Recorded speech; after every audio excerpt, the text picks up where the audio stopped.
Donner Manuela,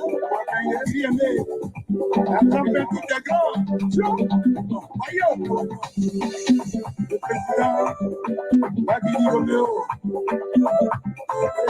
le président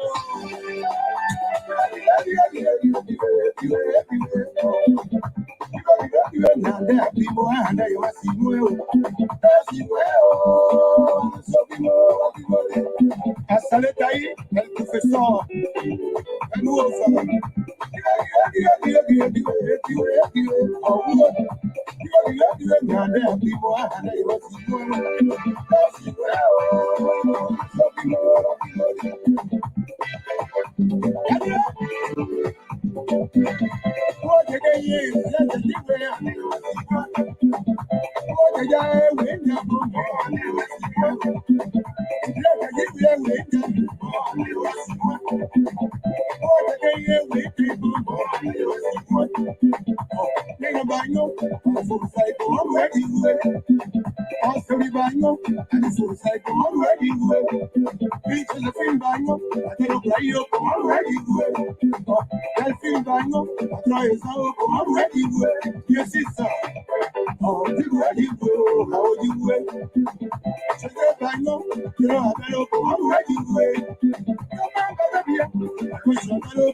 I'm ready to wait till you like to play. Let me let down now. I'm from the one. I'm ready now. Rico, Rico. How you do? How you do? Good evening. Good evening to our viewers and listeners across the globe. Thank you so much for joining us here this evening. I'm Alfonso Z and Sort of the Liberia Public Radio and Lpr-Tv. Thank you so much for joining us here this evening here. Trust me, we're going to get the ball rolling right here. I'm Alfonso Z and so here right here this evening. Thank you so much. Hopefully the signal is good. And we will get this program rolling out right here. This is All Things Considered. It's a regular edition, comes on every Wednesday right here on the Diaspora Informative News Magazine, Liberia Public Radio. And I am your host and presenter here this evening, Alfonso Z and Sort, right here from the New England Bureau Desk. And very shortly, we will get this ball rolling to right here. Right now, and then the panelists will join us and we will get the ball rolling. So welcome to the show. This is the rhythm that introduces the program, All Things Considered. Welcome, and if you are just here for the first time, we say share the video, share it with someone, and we say you are wholeheartedly welcome to the show.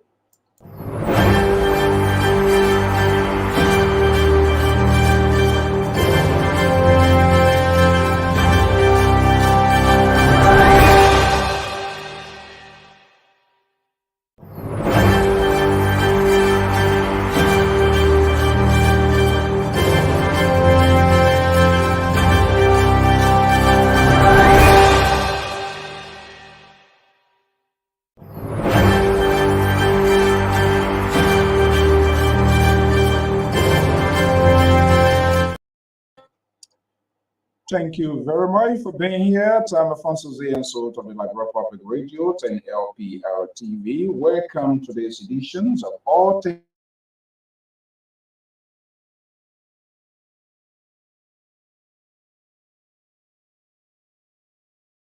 Good evening. Good to have you here. Welcome to the program. Whatever you are, this morning, this afternoon, this evening, you are on the official news outlet of the Liberia Public Radio and Lpr-Tv. Thank you for being here this evening. So let's get the ball rolling right here, right now. Okay, this is how we want to do it this evening. We say, welcome to the show. I am your host, your presenter, Alfonso Z and Sort of the Liberia Public Radio and Lpr-Tv. This is your informative news magazine, All Things Considered, airing right here, this beautiful evening here from the East Coast. And very shortly, the analysts are going to be joining me cross country here in the USA, and we will be having, as usual, our roundtable to round point-to-point conversation with news, making headlines inside Liberia and some of the news happening right here on our feed, to give you a discussion, fair, balanced, proportionate, and allowing all voices to be heard regardless of our different political differences. We must discuss this issue. And of course, we also go in to bring you some of the news, making headline, major news, making headline outside of Liberia so that you will know what is happening inside other countries and what is going on as well. And this is why we make the news fair, balanced, and proportional. So quickly here, as usual, let's take a quick commercial break here for some of those and folks that are keeping the wheel of this industry. There are other series of programs here that I add on the weekly basis, and we must also give them this sort of airtime. Let's take the quick one, and I will be right back.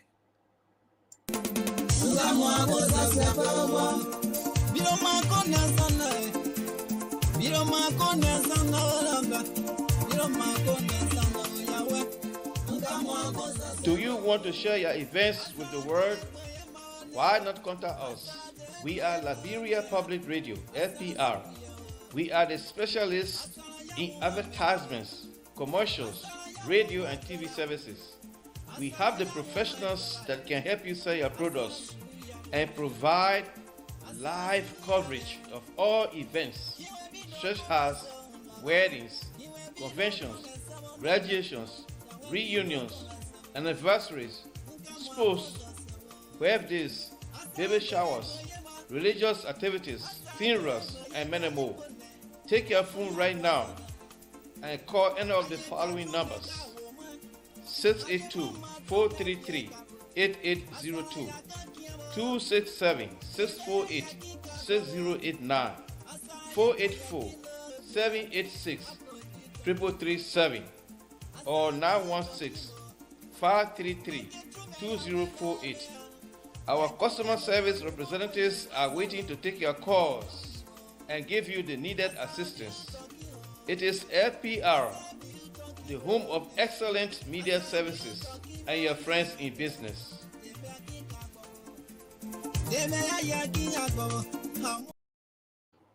There you have it. Right there is, we do all of that. So we render a lot of community services here, not just wanted to talk here.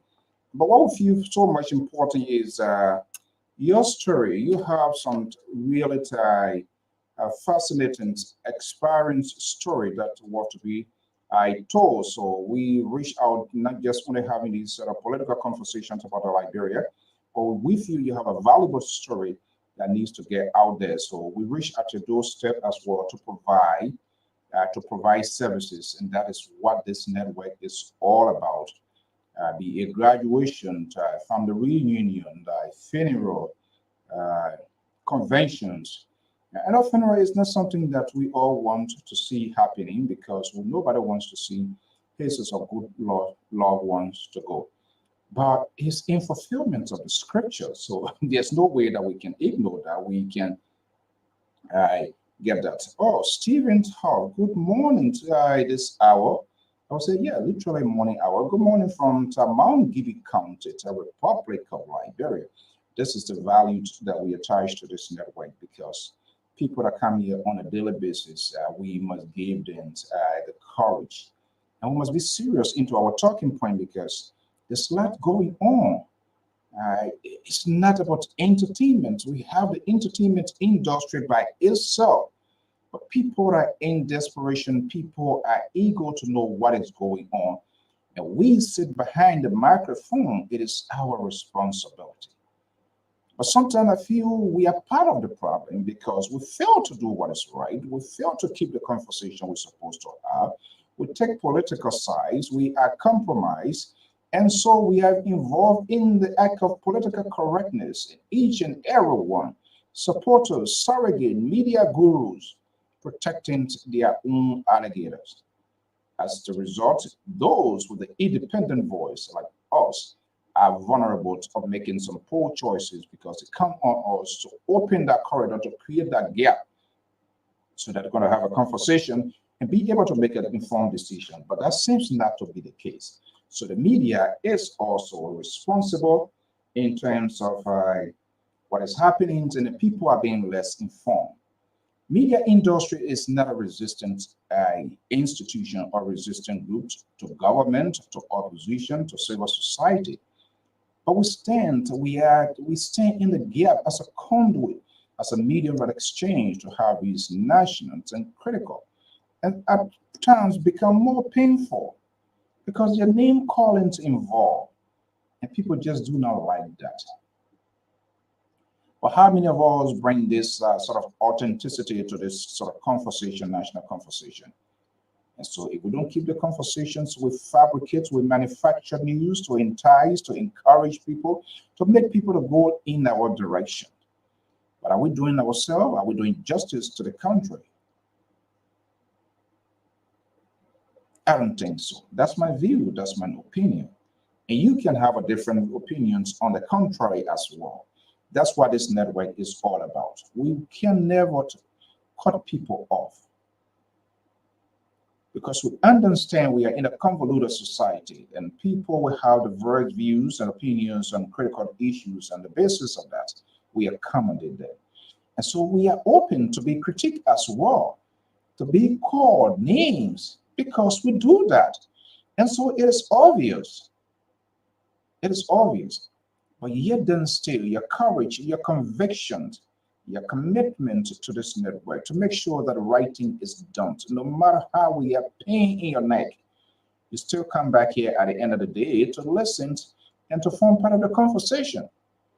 And we are glad the level of civility that is maintained on this network, not just only with the analysts, but to the follower as well. It's amazing, and we must congratulate all of you for that high level of tolerance always exhibited on this network. I am Alfonso Z, and so to the Black Public Radio. Tomorrow is the what? The 5th. The 4th is the independence of the United States of America. So as you know, countries all over observe their Independence Day. And tomorrow is the independence of this great nation, where men to women, advocates, civil rights leaders fought for change, and fought for civil liberties, freedoms, and the democracy that we are enjoying and other countries are benefiting. Tomorrow is the day. But guess what? I will be on tomorrow at 10 a.m. Eastern Standard Time with someone as a special guest. And I hope we have some of the analysts, and right after that to profile the conversation as well. Can you imagine people are already coming out of the shell to be part of 2029 political conversations in Liberia? Why are they starting so soon? Is it some sort of political accommodations or try to gain attention to the Liberian people? Well, we discuss the issue and you decide. Welcome to the show. The analysts are assembling across country. We're going to be breaking that in. I am Alfonso Z, and so your host.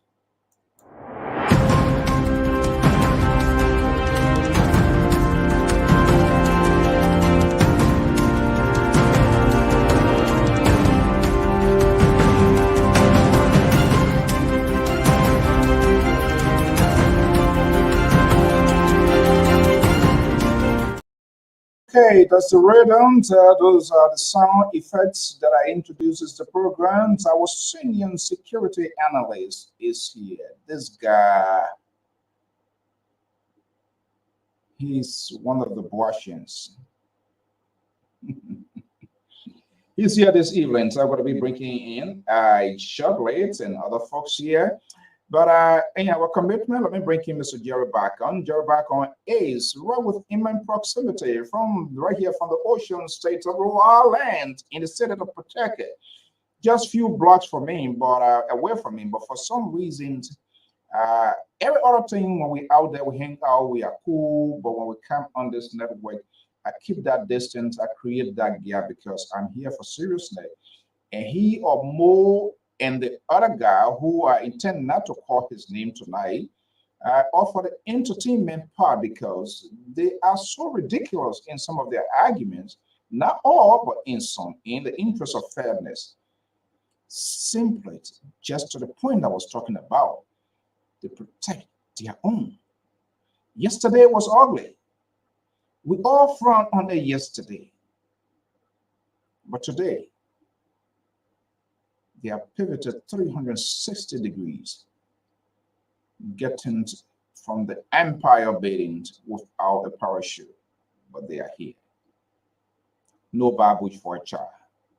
We'll continue to accommodate these voices and know exactly where they are going and what their political argument are. It takes time to convince people. I don't blame them. They want to be part of the prize, and they are in the picture. Let me bring in Mr. Jerry Backons. Is right here in the Ocean State and standing by from the city of Pawtucket. Mr. Jerry Backons, good evening. Welcome to the show. Well, I'm good to be back here. Thanks for having me. To all our radio listeners, we'll say thank you for tuning in. And we'll say tomorrow will be our anniversary, the United States of America, our Independent Day. So I say, all those are out there, happy Independent Day, especially those who are serving in the armed forces of the United States of America. Thank you for your services. Yeah, the gallant men and women, the commander-in-chief, And all of those fought for the freedoms of this country. Tomorrow is the day. Let's have a conversation here. Let's first pretend that it was the independence of Liberia. When I say independent, what comes to your mind with that? What does it bring into mind? What should be our reflections? What should we be taking? We should reflect on as an independent country. You mean the United States of our I birth mean, country? generally, well, let's assume it was Liberia, but you, I mean, in general, in context, when a country is an independent country and when a country is observing its Independence Day, what brings to mind you as a citizen of that country? Well, as an independent country, you should be able to make your own decision with the government. You got a right to petition the government. You got a right to demonstrate against the government, the peaceful demonstration. And so these are things that people, for independent, people be able to express their opinion. And development, economic, and social gathering. These are things that people be at disadvantage or advantage. So these are things that I think people are fought for. Let's look at our country. When the pioneer landed in the Monrovia area, there was disobedience from our ancestors that they met there. And, it's been of 150 years before we have a coup in our country where we're one-party system. And thank God to the People Progressive Party, PPP or Lpr, it came out of Lpr in the 70s. And today we have multiple party system in our country. Is it functioning? No, it's a working process. But at least we've got a multiple party system. Let's think about it. They're going election. 2023, we'll have about 21 candidates. 21 candidates. And when I was growing up, with government administration, government vote in the two party system. That's how it was. And let the credit go to Talbot. May his soul rest in peace. And so people have to sacrifice, for other people to enjoy. Martin Luther King did for us today. Somehow we had the opportunity to work in different offices and hold an administrative position. So these are independence, and it's also come with the struggles of people of the independence of our nation. So I know we're going to come to our main subject here, but since it's an independence, we'll try to profile what it's all about. For the most part, sometimes when it comes to the independence of Liberia, you will hear some folks say, we shouldn't celebrate it. What are we celebrating? We are not an independent country. This is why it's happening. That is why it's happening. So people find it very, people have these sort of open conversations as to how they understand a sovereign nation, an independent nation should be. Some will say we shouldn't celebrate because this is happening. I'm curious here to know, do we have reason why we should or shouldn't celebrate independence regardless of what has been experienced, whether in the past or in the present? Do you agree with those people? Where do you stand? Oh no, I mean, just like we might have different opinion, but at least we are an independent country. Let me say this. Mr. Bablo wrote a cool article, probably you can find it. He said, are we custodian of our own resources? That's a different thing altogether. So having an independent and enjoying your liberty and be able to express yourself are two different things. So it is not just within the Republic of Liberia, and we have some ups and downs in our country, especially our mother country, where we came from to be where we are today. Even the great United States, they are still fighting. The Democrats are fighting about today. So what's going on with Donald Trump right now and Joe Biden? These are all processes of democracy. What about the Republican and Democrat are saying, no, Joe Biden should step down? These are all parties independent to be able to express themselves. But however, let's be specific on our country, our birth country, Liberia. I mean, for the square mile and stuff like that. And today, the only place civilization stopped is in Ganta. Thank God to Toward again, because he was the only person who did the road from Monrovia to Ganta, up to this time in 1980, and nothing that happened. We had Ganta and Hapa projects. Okay, under the administration, we were supposed to be executed. It's not done. People who are in our other sub-political division, they're not enjoying the fruits. Goya, our own Sister Goya, senior analyst here, is now in disagreement. which I want to be strictly here. Did you call PPP? Yeah, country that have been civil, disobedient, independent. Don't worry about that. Don't worry. I'm going to read it. Okay, no, I just want to read what he wrote anyway. But no, I'm talking about. You said we should be reflecting on the pauses and minuses of the PPP. He's telling us not to talk about power. You talk about power, but he said he doesn't want to talk about power. He said PPP. You know, he's the say Gongo guy. So more or less, he's pushing his own. If he feels like you are talking only about your guy. No. But you see, yeah, I mean, he need to know our history. Before it began PPP, it was the people allowing party. How you call it? Liberian, no, people allowing some leadership or something. I don't forget what it was, the acronym of the power before. But however, PPP, power was the mother of PPP. Okay, when Barack Obama was arrested, that's when they changed it. Chipo then, or what's the name? Harrison. I'll call his name. Also, the Secretary General. You know, so these are people who started the PPP. Well, not just a PPP. Well, it was PAL before it became PPP. So maybe he need to reflect. Okay. Yeah. You see, that was other y'all who gets everybody protect their own. But he's generally saying I'm talking about everybody. I just thought that I'd throw that to you. Okay, this is all things considered.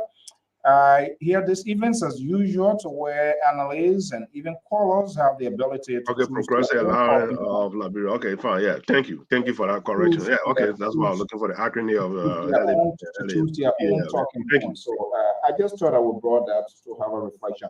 But tomorrow I'll be having a guest yet at 10 a.m. Eastern Standard Time. I'm going to come to that.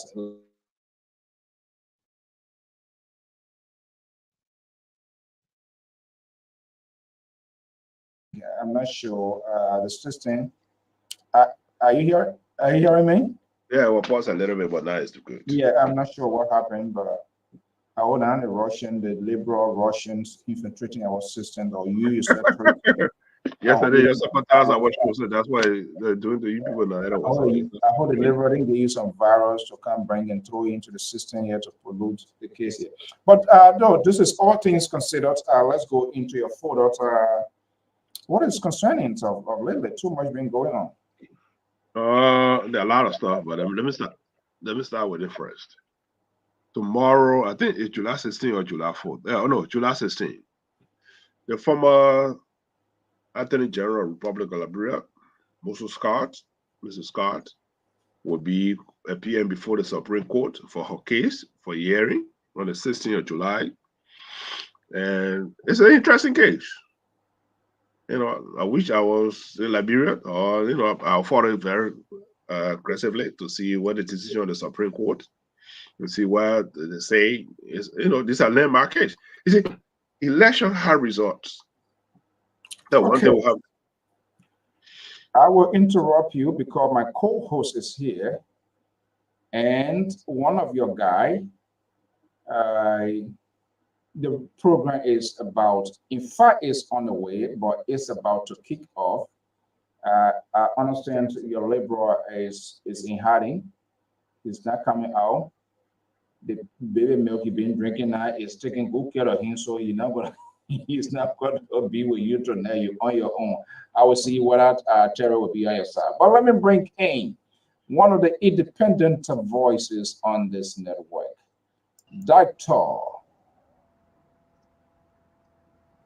Malik Jones is here. So let's go to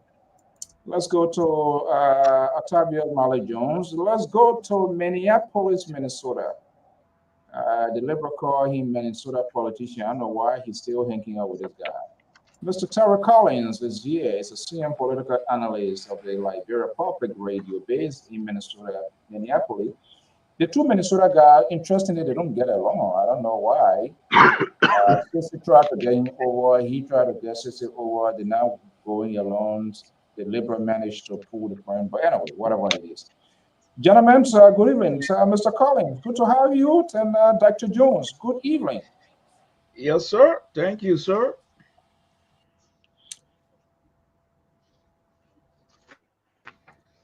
Are you hearing us? Good evening to Malcolm, and good evening to Terry. Okay, good. All right. I think Terry first. Terry, are you Good hearing us? evening. Yeah, I'm hearing you guys. Okay, good. Good to have all of you guys here. Been away for a while. How many days now? And everybody being flying, the liberal and his ally flying, doing their own things, turning things upside down, whatever way they think is good. And Jerry Bacon feels so comfortable doing that. I wonder sometimes, I don't know whether they can get phone calls of their behaviors, how ridiculous they can be on this network. But anyway, My number is not hot. Anybody can call me whatever they want to discuss. So that's what it is. My number is go to LPR. My number is there. You want to call me? That's fine. Two person call me. What about telling me, Terry? You say I think Mr. Bacon and the Liberal they need to have one comedian show instead of doing whatever they're doing because they know that they are on nothing can be wrong. Tell you about the but first I say at least Terry. I say, but Bacon and Samson, they're from the same stomach. It's unbelievable. Okay, gentlemen, good evening. Let's get the ball rolling. Time is fast spent. Welcome to such a happy belated anniversary. It came at a time for some reason for the last week with this whole funeral thing I wasn't on last Wednesday. It was just sort of crazy. But hey, I'll be happy if you can share some memorable pictures with us. Definitely, we can showcase that. Okay, guys, too much been going on. This hearing people slapping people, this, that, blah, blah, blah, blah, blah. So let's get a G's because I've been kind of a little occupied with stuff here. Jerry, I'm not gonna get anything good out of Jerry as usual. He's playing good. But why are you always I'm saying I'm not gonna get anything good out of you. If I would get it when I call you in, you would tell us. But I know it's not gonna be good. I know I'm gonna get something good out of Terry. I know I'm gonna get a critical, objective line from Dr. Jones. I'm not gonna get that from you. I'm not gonna sugarcoat that. I'm not here to please you. I'm not here to please you the red wing. I'm here to say what it is. So I'm not here to please the red wing. Honesty is what we want here. And you guys, the two of you here, are becoming to very I didn't even finish my introduction part. Anyway, but that's fine. That's fine. Okay. I say you're not gonna get any booty out of me. We are about to get the ball rolling. What we're doing, we're just rolling it out. But I'm going to, in the interest of fairness, I'm going to put it to them and we'll stop to all of us with our checking point. Okay, Dr. Jones. Yes, sir. Yeah, you are my co-host, so you take preeminent. Oh, so it's not for first anymore. It's not for first. I determine the direction of how the wind blows. So what I don't know your definition of first come, first serve. I don't know that. This is not we are not in the store for who enter the store first, get in front of the line. That's not, unfortunately, this is not Kmart, this is not Walmart for people to be in line, okay? So Dr. Jones. Just declare a martial law on the platform. Just martial law. Let's just be on a martial law, that's all. Yes, sir. Okay, so tomorrow is Independence Day here in this great country where we are, where people are, doing multiple things here. Let's have a little bit a sort of conversation, job exercise conversation here.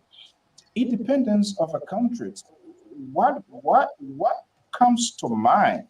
Sometimes our country, when we say independence, we don't get nothing, we don't do this, so we shouldn't observe. But what is the actual meaning of, in your own understanding, independent nation? When a country is observing or independent, what should be, what can one count? It's kind of like, I try to put it some kind of way, but put it in the general context of what it means.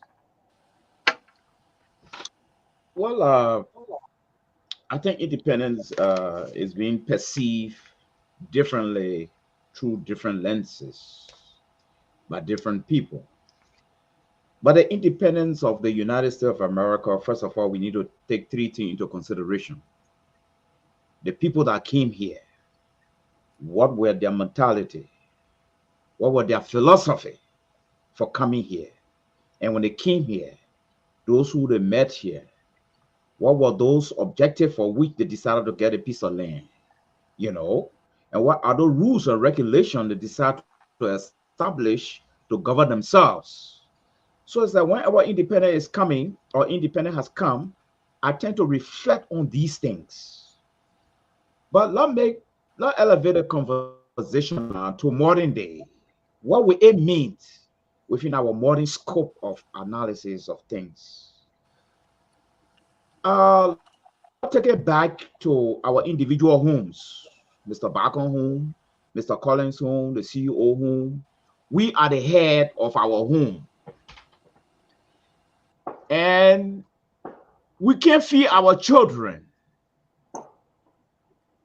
We can't clothe our wife. We can't send our children to school. We can't control the house. Everything is just mismanaged. The wife does what she wants. The children do what they want. I also do what I want. Everybody on the hustle. Can we consider that as an independent, responsible home? In my thinking, the answer is no. The answer is no. Somebody sitting somewhere will question me, what kind of father is this? Everybody doing everything in their own home. They all looking for their own food. I mean, a whole lot of bunch of things is happening. No control. Nothing is falling in place. So this is where I will come from with the perspective of America. America has been able to build itself to the extent where she has been able to market her own image and defend her own image since 1776.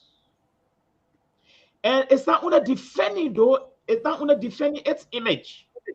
It has been able to feed itself as a father. It has been able to provide food for neighbors. It has been able to put in place policies and constitution that protect them and even visitors who come to visit them.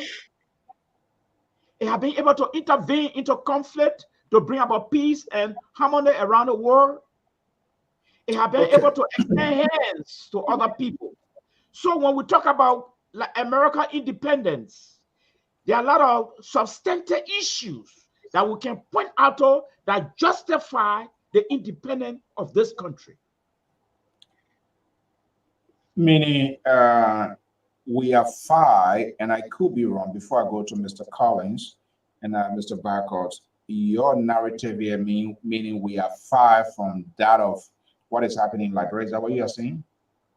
Well, I don't know whether you want to make the comparison. I didn't go into that era. I'm focusing. If I should go to Liberia now and try to look at Liberia independence, but I did ask, Dr. Mata, quickly, I did ask the question. There are other schools of thought in Liberia. Most of the time, we have heard that, and people have the right to express what they are, what they feel about their country. Some will say, "Well, nothing has been done. So we are not saying anything tangible. There's nothing that." This where you're coming from. Okay. Yeah, there's no way that we should observe this day as an independent day. I'm asking you, are they on the right side of history, or where do you find yourself? People assuming it was Liberia, so you will have this sort of variety of conversation. No need to have an independent. This will not do that. But all politics is all involved, which is obvious. Okay, with that question on mind, I would like to say by Liberia's standard, being a third world country, and those who discovered this country, ex-slaves, and how far they brought it and where it is right now, I think what we have right now, we should appreciate it by our standard for our independence. Okay, I will hold you there. We've got to spin the ball across the wing. Let me bring in Mr. Bacont. JRAT, I know I hate to be repetitive. You went through that, but in the interest of fairness, I don't want you to say, "Oh, so why the king you didn't ask me?" I'm not like your guy. I always like to keep the playing field level. Do you agree with the analysis of Dr. Jones? Well, I'm gonna have different opinion on it, but I mean, he had a right to his opinion and all sufficient. But yeah, that's what I want to say. America, historically speaking, let's look at the Mayflower that landed in America. For the character of the people, the Tea Party in Boston, we started the Union and everything in Cape Cod, the Plymouth Rock that led on the people. Look at the edition of the nation. Where are they today? Today is the Mayflowers that dominate the system. Let's look at the people who build these roads from Florida all the way to Maine, from the Midwest, and the black people in this country, the slaves that came in this country that made a contribution. They are taking the back seat. They are taking the back seat. So if we want to put that thing into context and say, where are we when it comes to independence, then some all have different views on the issues. But however, the only thing I might admit to America all would be great because they accept people from all over the life. You, myself, we are here today because they accepted us and our children. One of them can become, in fact, let's look at the young fellow who is our representative for District 2, our district. Ghana, Liberian, today he a representative. So America will be great because you know what? It makes the people. That's a different game. But independent, do we have everything? No. It's a working process. And since 1935, after the World War II, America say we will be the shining star on earth, and they are living because, like Dr. June said, they extend a hand and we go farther. Today, America is always trying to revamp herself. After World War II, FDR said at the time before he became president, he said, America will never be subordinate to any other country in this world. We will build a ship that plane will land on. They say he was crazy. Today, they didn't need you anymore. There will be 10 miles according to the international law. It will just be 10 miles from the country you are. So they didn't need you anymore. Compared to World War II, they have to go big the other country. So America is improving every day. That's why she will always be the greatest on earth. And she is humanitarian. Do we agree somehow with humanitarian something? No. But she always provide. And when something happens, where's America? Where's America? So she has planted a seed and she will live up to it so far. Thank you. Okay, so let me go to Mr. Collins. I like the conversation. You see how the play is quiet tonight? The drummer is not here. The guy with the drummer guy is not here tonight. So the play is so quiet. The main guy with the biggest drum. Yeah. Someone welcome from Looking Town. Thank you. Thank you for coming from Looking Town. Let me recognize you. Kind of day you up. Yeah, same guy. Good to have you here. So, Mr. Collins, independence. Where do you stand? Folks say we shouldn't celebrate independence. The country is bad. We have nothing to show. We cannot sufficiently. Our belly is in the hands of people. The five or importers or whatever. When they say they're not banking for nothing, so why should we celebrate independence? We are having this conversation way ahead of it. This is the same independent month that we are in. Today is what second, not from third, and our is just a few weeks from now, and we'll be having this sort of conversation here. What do you think? Well, it's a convoluted discussion, varieties of intricacies, but looking at America, I want to believe that one of the major reasons why the Americans were able to evolve is because the Americans were able to lay down their life for what they believe. And I think that is what lacking in Liberia. People who are willing to die for what they believe, people who have the balls to implement their own vision and not to allow the system to determine their vision. America had people who died for what they believe, even though America had a bad history of a slave trade. You cannot neglect the slaves that were used to propel the Americans' economy. You cannot negate that. You cannot negate the Native Americans that owned the land that were marginalized, by those other guys who came from England. And there are so many factors that factor in. But with all the intricacies and the difficulties that they went through over 200 plus years, America continued to thrive and evolve into a level of success because they are willing to die for what they believe. There were people that laid down their life to make the sacrifice for the incoming generation. One of the reasons why Liberia is not thriving is because, like we said, the progressive, the lack of the progressive, were they really progressive? They came in to change the trajectory for the incoming generation. But were they successful? When we look at our landscape, our political landscape today, one of the reasons why we continue to have the reprobation of bad leadership is because the progressive and other guys who came before them did not lay the groundwork properly. So as a result, this is what we get. Because if the house is going to be good, you will know from the foundation. So the foundation is not laid. That's why we're having a reprobation of leaders who really don't care about the people. They're not willing to make any sacrifice for the future because we got a policy in Liberia that says that the one you eat today that your own. All right? So that particular mindset seems to be our mindset that we continue to run with. So as a result, our independence is not really defined. But independence is independent. Independent just means that you are now declaring yourself that you are able to stand on your own. And I think that also made Liberia to struggle because all the other African nations around her got their independence lately. That is why most of them are developed. But the African mentality never changed when it comes to leadership and all that.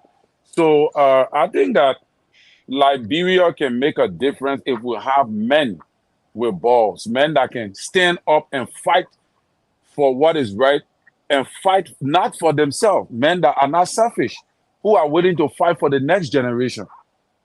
Yeah, but unfortunately, are there men doing it now? That's what I'm saying. All the men who we've seen, they only lie to the people. They tell the people, say, "Oh, I will fight for you. I'm advocating for you. I'm your advocate. I'm willing to lay down my life for you. I will do this. I will do that." Only to take another leader from power and put in another person who will do worse than the previous. You see, So nobody is fighting for nobody. Yeah, you've been kind of a little bit over the edge. I don't like for my committed follower to be offended. This is what Esther is writing. You've been a little bit on the men. There's no woman. No, what I mean, man, everybody, we were the first African country to have a female president. Well, how about that? We also had a female vice president just 6 years ago. We now have a female pro temp. So when we say men, women are part of men. That's what they say, women. So you are also part. Yeah, as LPR, yeah, LPR more or less would like the views of the people, and that's why NPR is my favorite news. So I will be bringing out some sample questions, concerns about our audience. They might call in, they might not call in, but we can kind of give you a pitch, even though you can have your own talking point. But this is what this is what Sam is saying. Sam Makolo. I hope I'm calling your name the right way. No, okay, no, this is the first one. This is the first one I want to bring. Our problems in Liberia are ourselves. The problem in Liberia. I agree. Who has a different opinions or view towards that? Well, you got to go further to tell what you mean. Okay, let me come in. I think I want to agree. I want to agree with this scholar. Our problem in Liberia, our problem is ourselves. First of all, we should know where Liberia come from, how Liberia came to in existence as a Liberia, as a piece of country. This was a country that was, this is a piece of land that was inherited by a group of ex-slaves. Okay. So everything we do, we cannot negate that portion from our existence in the 21st century. No. The people introduce a certain lifestyle that some of us still are here to. All right. So our problem, lifestyle thing where brought trouble. our trouble is not our trouble. It's not only today. People play a recording. Yes, it's deeply rooted in 1847. So that's my first comment. And my second comment here is that can I comment on something Mr. Bacon said? Yeah, okay, tell the second, so I'll roll it out to the next person. Yeah, Mr. Bacon said black people took the back seat. I've taken the seat in America. I disagree with that. America is a place when you strive. Well, when you strive and work hard, you can be very successful. Thank you. Okay. All right. That's not what I said. I say during the slavery days, the black people in America took the back seat, and I say well, now we are taking the back seat. I said during the slavery day, the indigenous and the black people in this country during the slavery day they took the back seat. But we are making some progress. Today we got a vice president. Well, she's a black female and she's a president. You know, vice president. So I'm not saying the black people. I think, but you know. Slavery is very important, and this is something been pondering in me. I want to, who is the problems? Where is this problem? Is it coming from us? Is it coming from the leaders? Who are the creator of this problem? When you look at it, I'm going to come to you in a minute. We also have a shared responsibilities with things that are happening. But let me just bring you into. Go ahead. I gotta go. Yeah, I gotta go. Yeah, I gotta go. But anyway, I gotta go. But I still have to come on. But here's the thing. It's the leadership. Leadership. Let me borrow Bill Clinton word today. Where he said economy is stupid. He said leadership is stupid. The leadership project where she or he want the country to go. And for long, we had a one-party system. And if you can recall, 35 square mile system, there was the EFBC started reaching in the rural area. But from 1847 all the way to 1980, EFBC was only stopping to what the place is, Curtisburg. After Curtisburg, the other place is a dark place. Let's look at this very seriously if we want to be objective here. The indigenous were not allowed to come to Monrovia. You got to get a pass to come to Monrovia. Okay, who wrote an excellent book on that issue. Think about it in Liberia. You in a rural area from 1847 to 1960, before the other 5 countries was integrated into the system. Nima County, Bon County, Grand Chile, and Lofa County. From 1847 to 1960. So you want to tell me from 1847 to 1960, that'll be about 117 or 115 years old. So you want to tell me there was nobody in this rural area that were educated to rule our place? So there's a lot of root that we have to examine to be able to move power. But anyway, let's move power to the new generation. It is the leadership who project in our country. Let's look at America today. See America independent. Obama came, he said there's a change. Bill Clinton changed, say from, what does it say? What Bill Clinton say? Economic, trickle down economic. Yeah, trickle down economic. Joe, we are, let me say Joe, we are God forbid.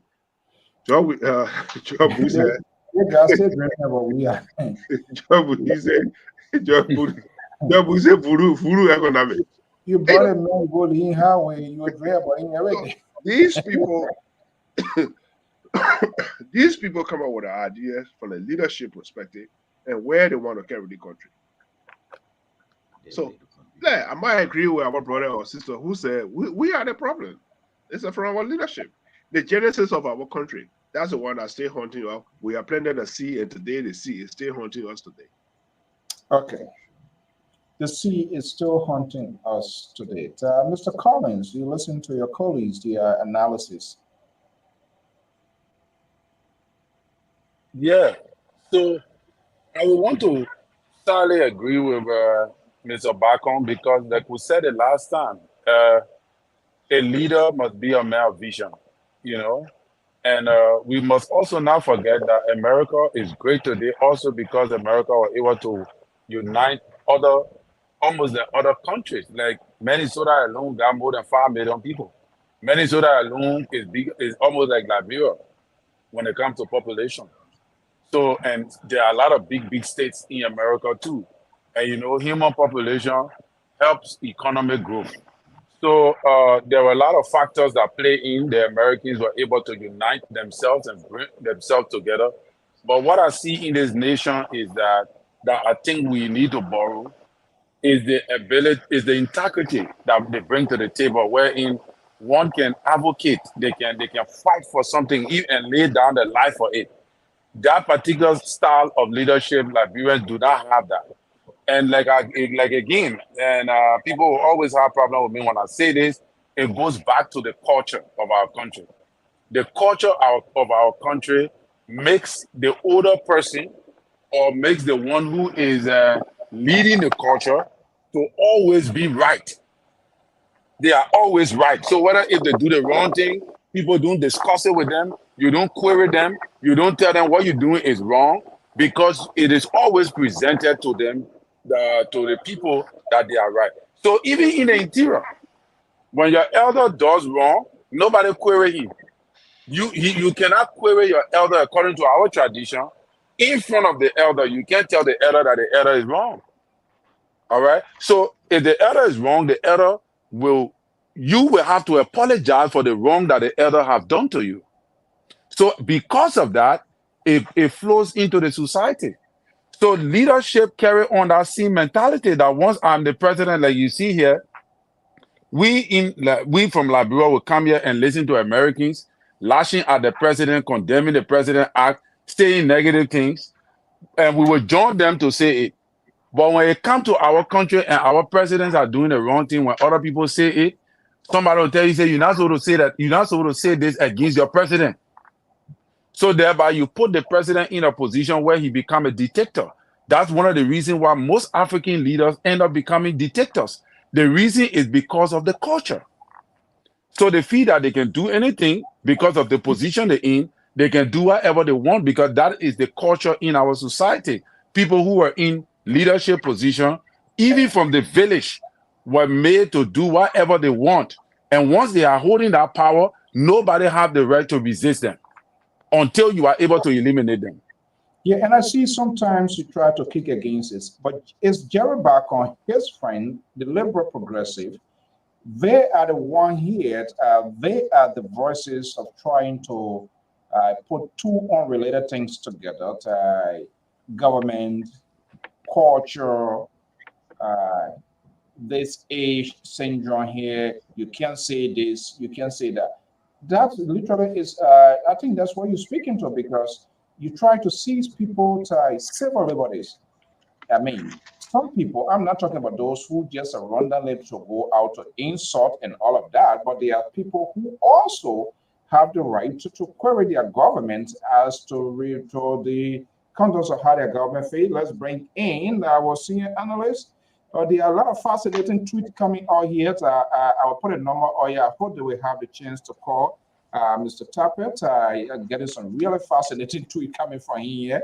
I hope he will get the time to talk, to call, and so that he can speak for himself. Mr. Goya, good evening. Welcome. Hey, how you doing, fellas? How everybody doing? Yeah, man. I you know, man. It's a good. Against wire. He made sure he got behind MCS. I don't know, George. Who fired Professor Zablo? We rescue him. You what? We rescue him from himself. You got a bad guy. You know, right? You made a man jobless and you say you rescue him. Okay, Mr. Goya, good to have you here.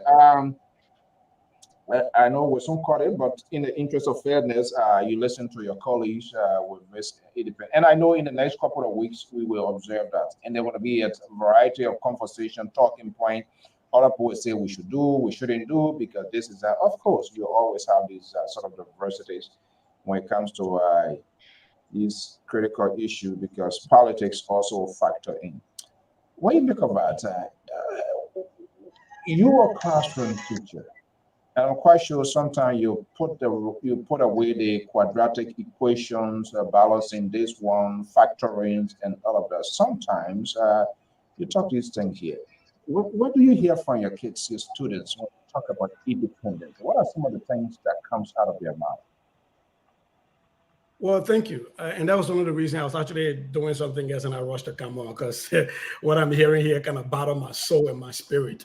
For example, my own brother Terry Collins trying to tie down our culture as being so bad for leadership, that our culture leads to these leadership problems. And I hope he's not forgetting that even the right to protest and stuff is an amendment right.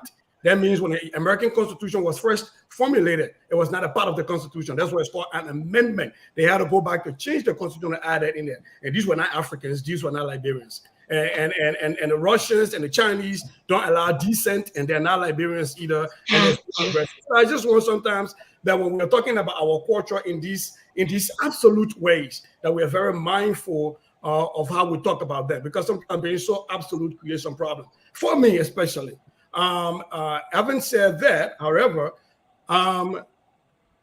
independence impacts people differently, and Dr. Mali, I 100% agree with what you said earlier about independence. If you're talking in the context of America, I heard my brother talk about Minnesota and how America was so great for uniting other people. I hope my brother will recognize that the Anishinaabe people, the nation, the Native American population here, has been pushing back and asking for the American government to apologize and pay for atrocities that were committed here. People's lands were seized by force. So it was not something that was because of greatness.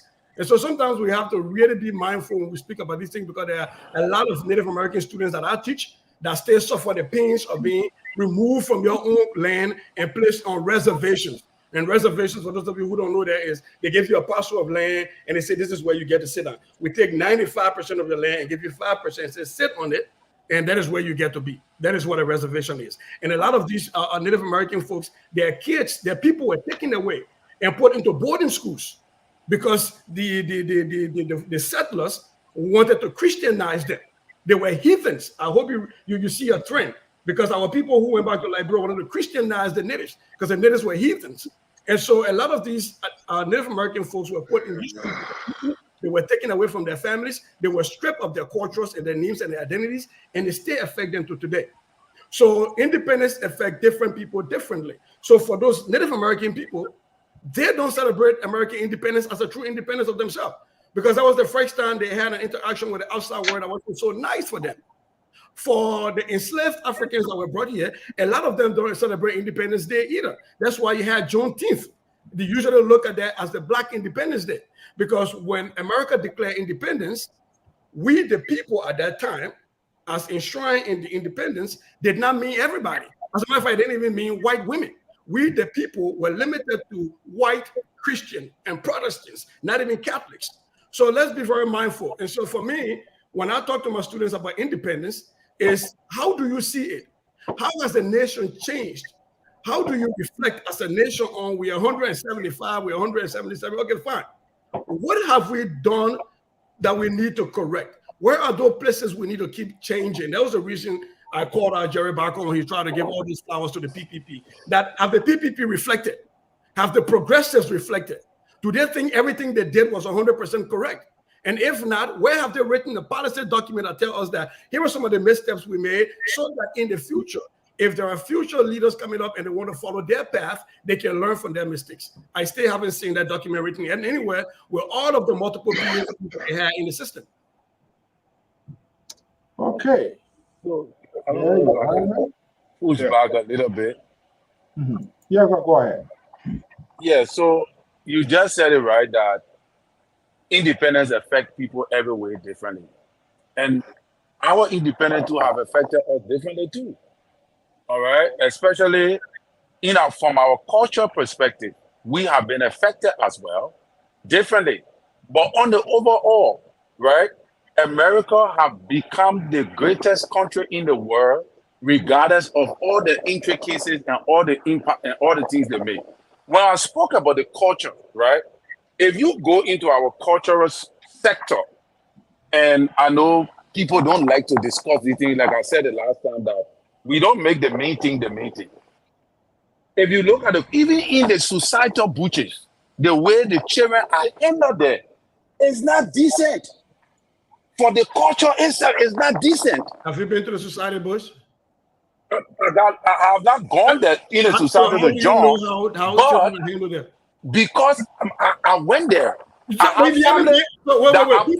Terry, two things. Hold on. Listen. Which one? Hold on. My grandmother was a Zoe. It's not a man's Zoe. So you couldn't She used to go to both. She used to go to both.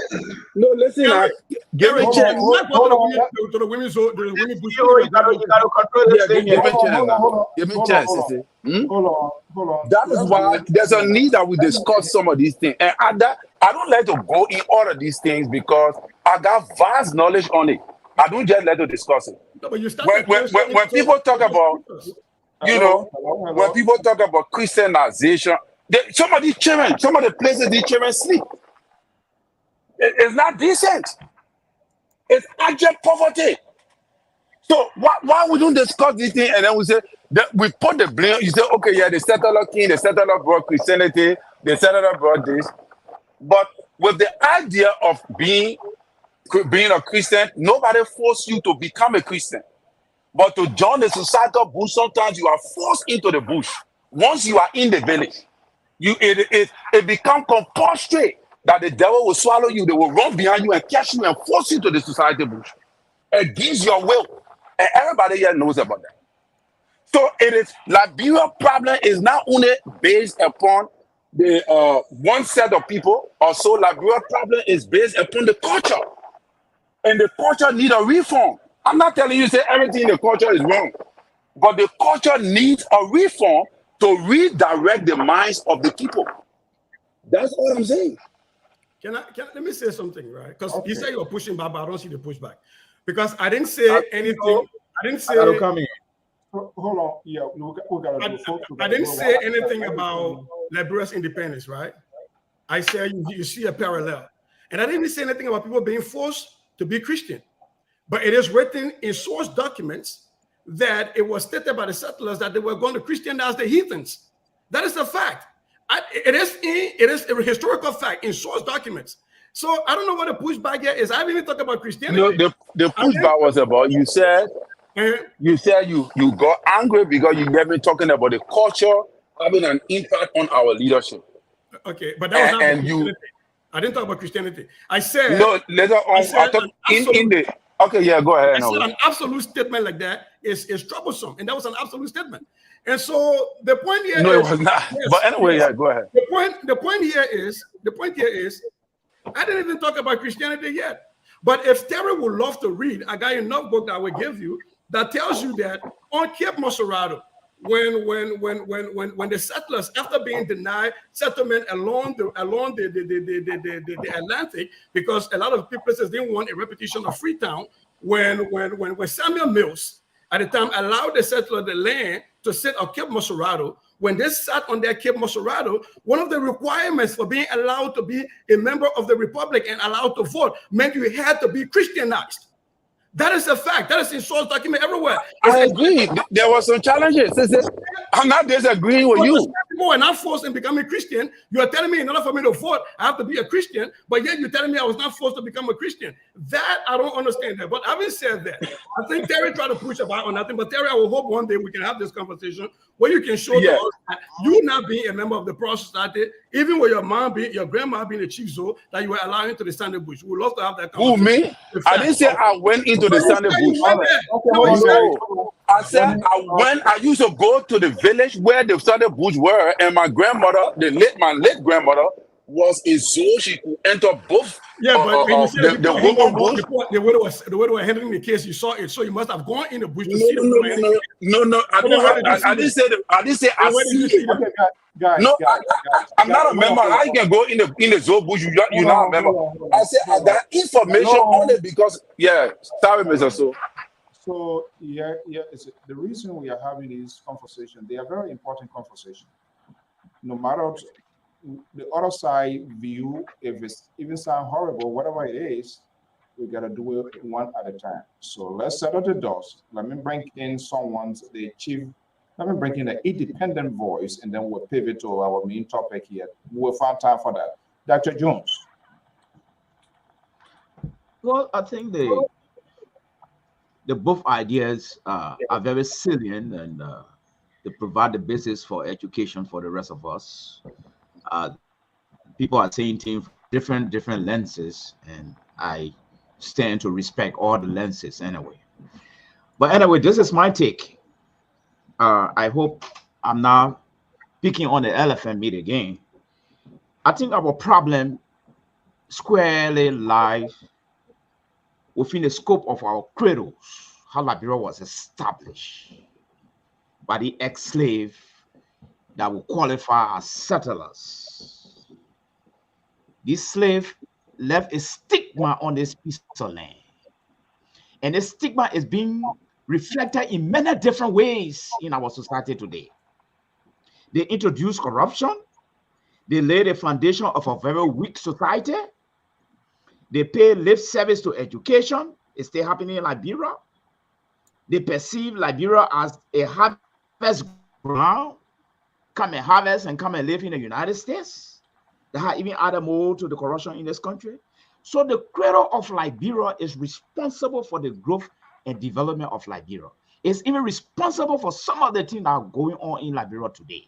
So the question now is, are we prepared to dismantle all these slave emblems, identity, and even change the name of Liberia so we can start afresh from somewhere and do away with the old slave stigma on us? Because that's where our problem is. Our problem are nowhere, you see. So even the culture we're talking about, the polar society thing, I went there before.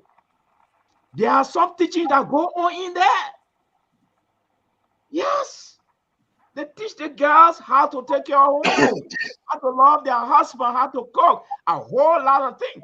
Probably we are not measuring to that of the Western thing where you got to go sit in cloud before one computer, but there are some form of education that took place even among the men.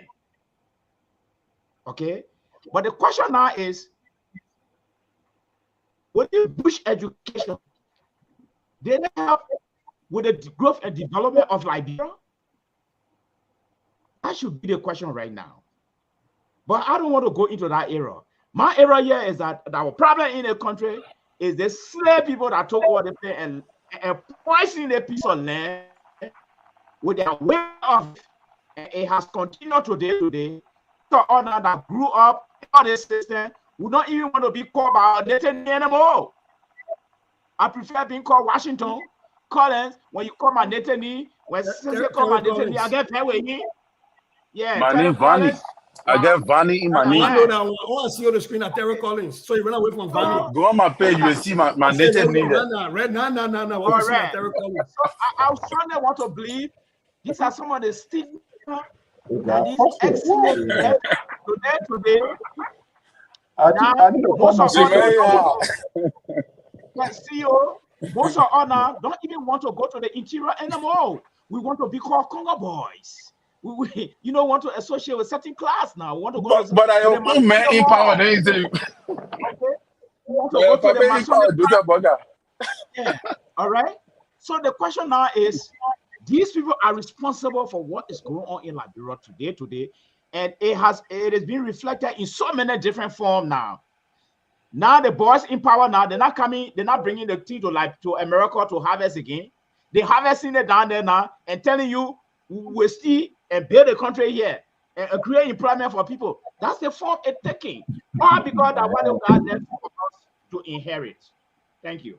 So okay, we can be paving now. So let me just tell you, I gotta call my sister in Minnesota to slow down with it about here, because you know that it about here, they got that what Bill is saying. He said you come and give Terry, you being away, everybody happy to see you want can give. In the name of Jesus, we're not gonna get Terry pressure here. We're gonna here. But folks, I want the pressure. Maybe it will help me to learn more. Can I come out and study move more? on to another topic? Can I just say something? One minute. You getting message from Samson too? Oh yeah. It's a back on his alone tonight. Yeah, he's feeling so bad and miserable. No, you see, the baby juice, let me tell you.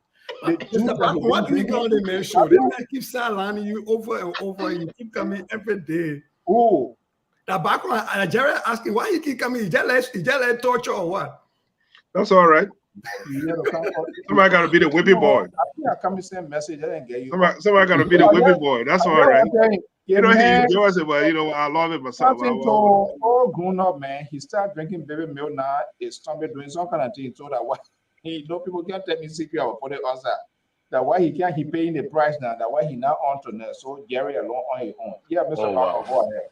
But you see, when you are one, you focus. You see Rambo show, Sylvester Stallone, you're one man show. He won a mission and was very successful. So that's your own mission will not be successful. Let me just tell you right now. Nothing will be successful.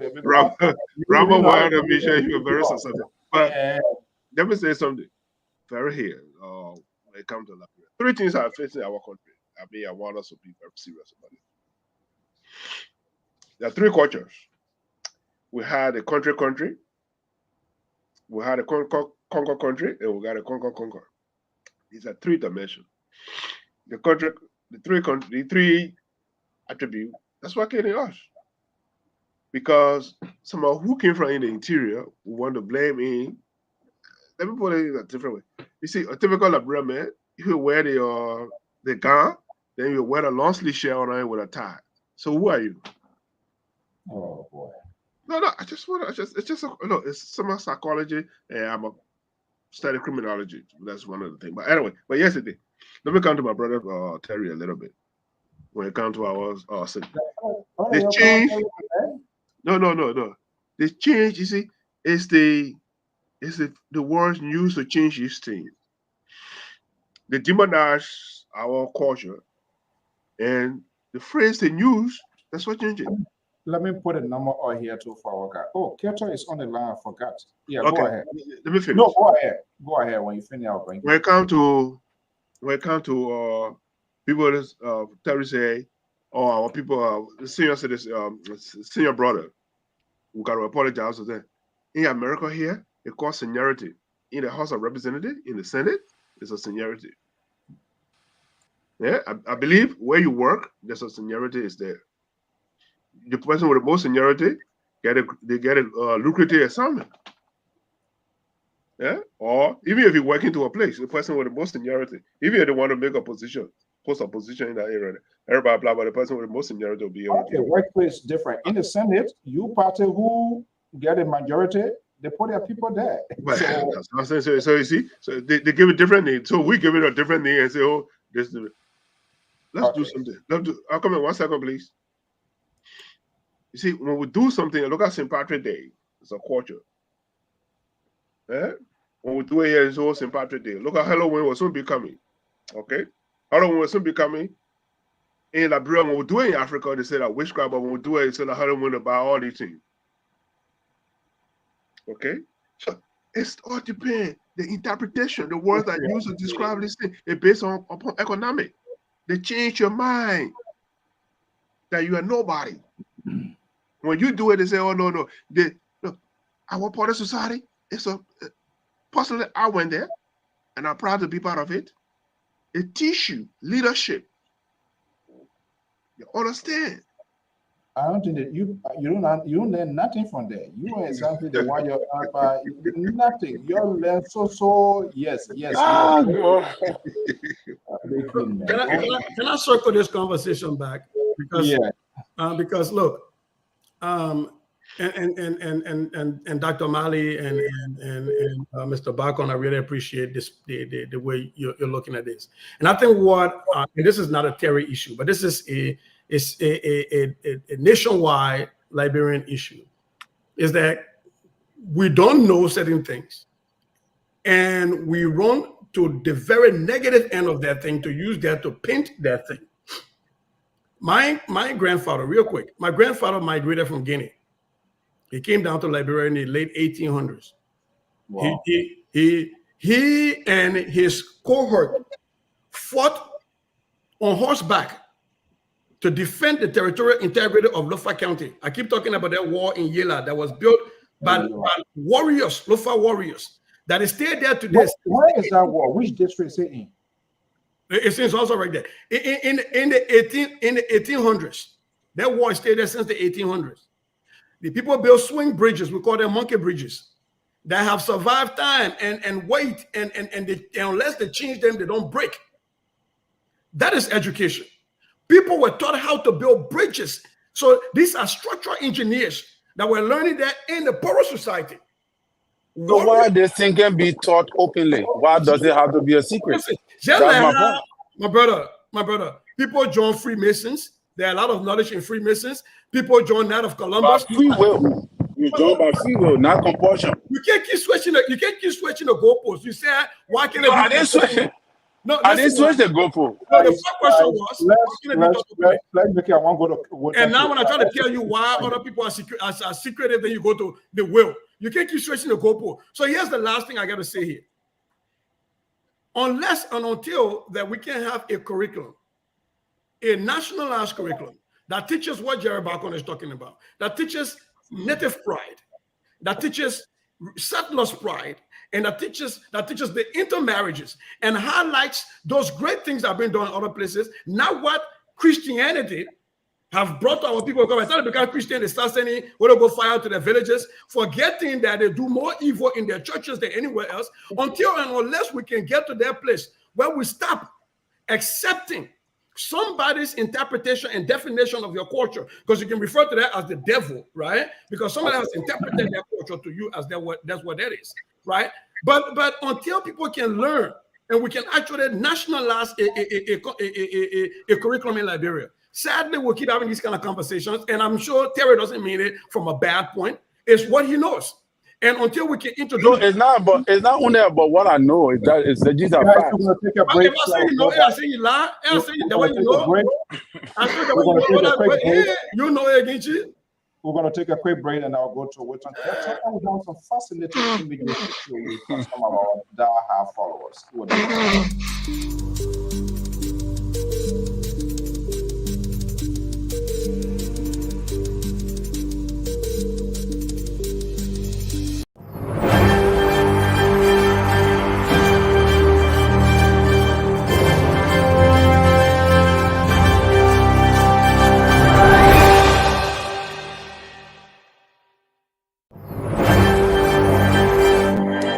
All right, time before I spend, let's go to the phone lines. Our senior contributor from the Senate of Connecticut. Let's bring in then, and then we will also bring in a man, the breakable guard, and show you right there. Then we'll show you some fascinating images.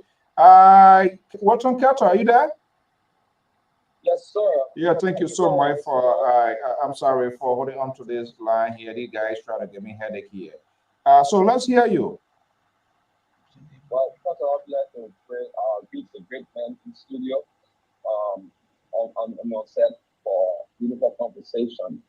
You know, I think it was to say one of my fellow panelists that said something. What you don't know is older than you. And I refer to my brother Terry. You never been in the Porter Society. You never been in the Summit Society. You know absolutely nothing. your grandmother, as she spoke, or she will never, if she's still alive, if she's there, let her soul rest in peace. She will never, ever, ever, ever tell you anything about that society if you are not part of it. My grandfather was a big Zoe. Go Salada Bonkampi and ask for Jackson, Omen Jackson. They will tell you about him. He never taught me one single thing about the Porter Society because I was not a member. He didn't allow us to join them. Never taught about what I know that it taught our people, it disciplined our people, it made them to become decent men in their society. They were very trained, and when you went up country, you saw the difference between the way the people live up country and the way the people live downtown Monrovia that's supposed to be civilized and political. So you don't know about the people culture. You come and allow somebody to determine or interpret your culture. If you there on the doctrine and you accept it and condemn the culture, it's a sad thing to say to you, my brother. You just have to learn more. Go back and learn more about your culture and listen to the people that have close connection to the culture so that at least you can learn more. Another thing I will tell you, the Bible, the people that went to Liberia, even India when they were enslaving our people, what they did, they used the very Bible to prosecute our people here. So even they did the same thing in Liberia.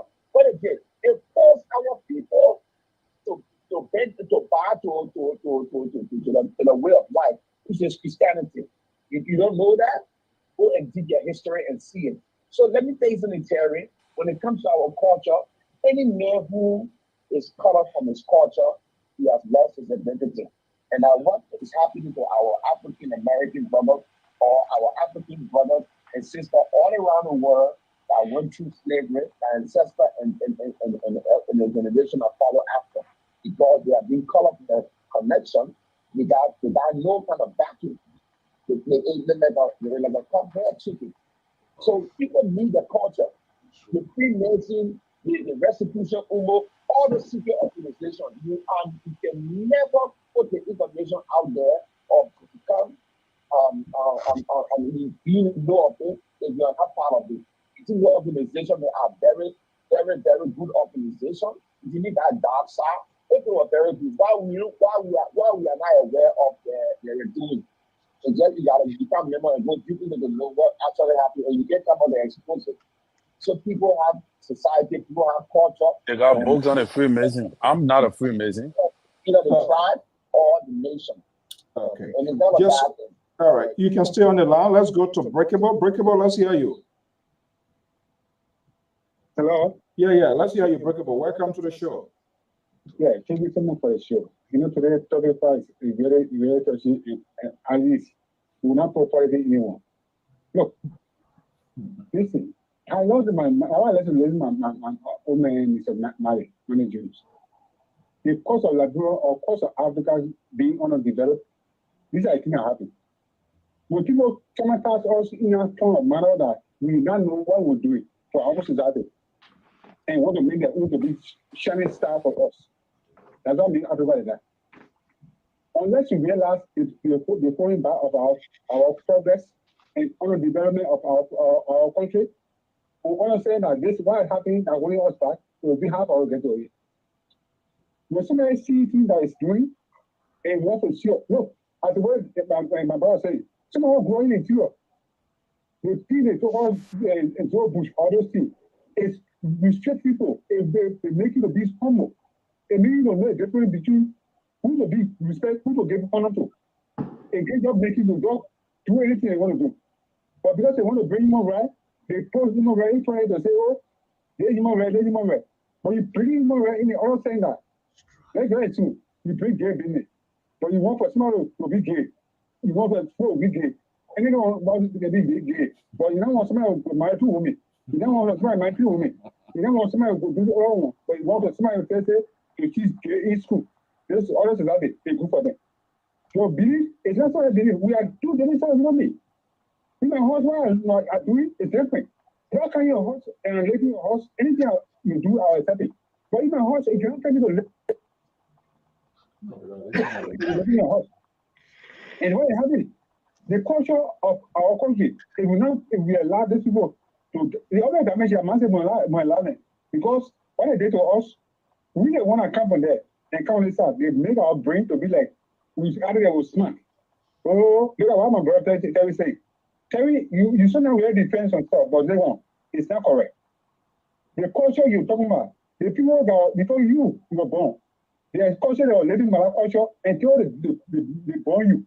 And they believe in that culture. The one they are living by that culture, the culture they're respecting one another. Thank you so much. Let's go to the next caller. They bring the poetry in a way like minimum red, and they want to make it tomorrow to the day.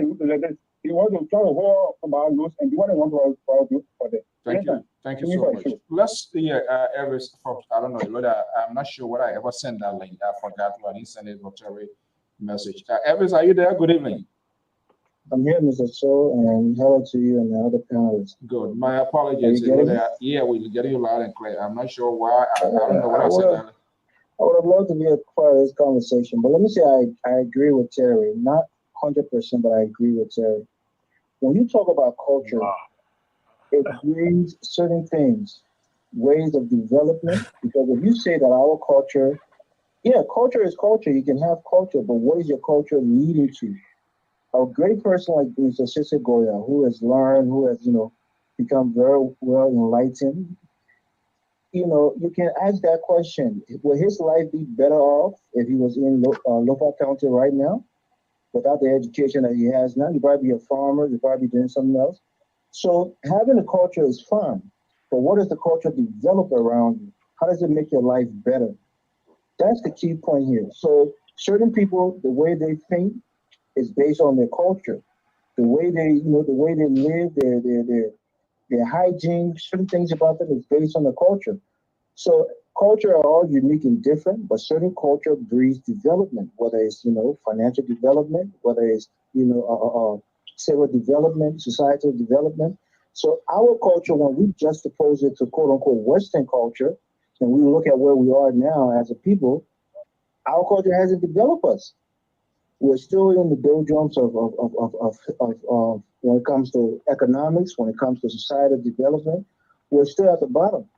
So some people like to, some races will use the word that, certain culture are superior because of this or that, but the reality is when you look at the empirical facts and what different culture has led to and how the people have developed based on their culture, in Liberia, in Africa as a whole, our culture has not, catapulted us into, massive developments, whether it's socially or economically or whatever. So having culture in Lofa is good. We have our own culture in Grangida, but when I tell you, say I want to be in my village in Grangida, I'd rather be here in Minnesota, living a life that I'm living. 100%, I'd rather be here. I think Mr. So maybe he can attest to it, unless you want to go back to Grangida and leave everything that he built here in the United States. So culture is fine. We have culture, but certain cultures, especially quote unquote Western culture, have a way to develop you as a person and develop the society as a whole. So Terry, what you're saying is there's some truth to it, but also we have to respect our culture because it molds us, it has molded us into who we are today.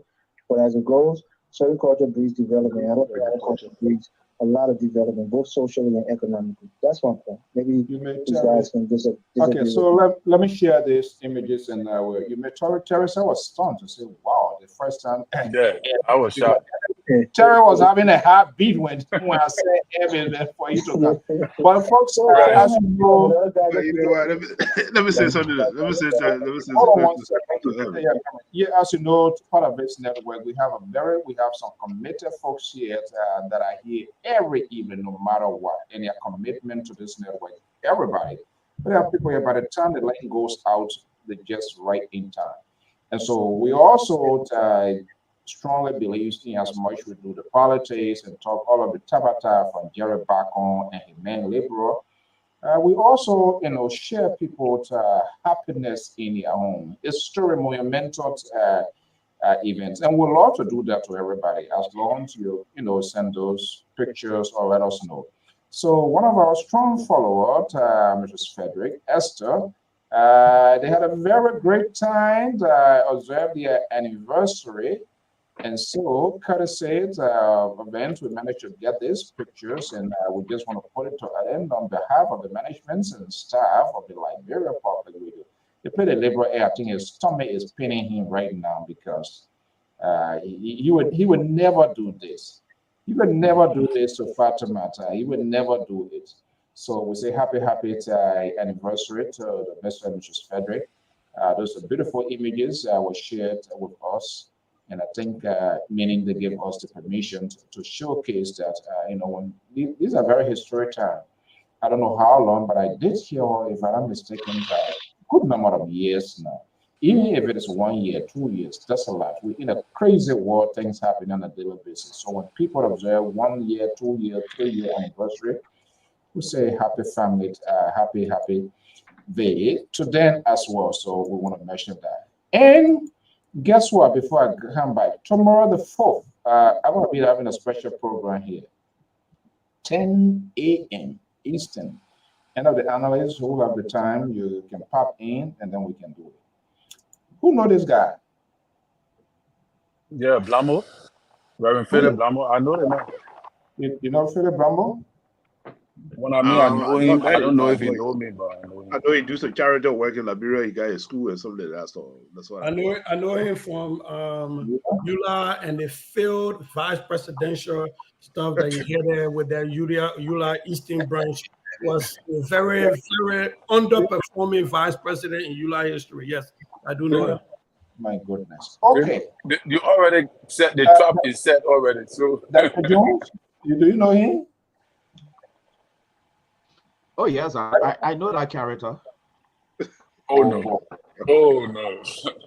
I don't think you want a panel on the show tomorrow. Since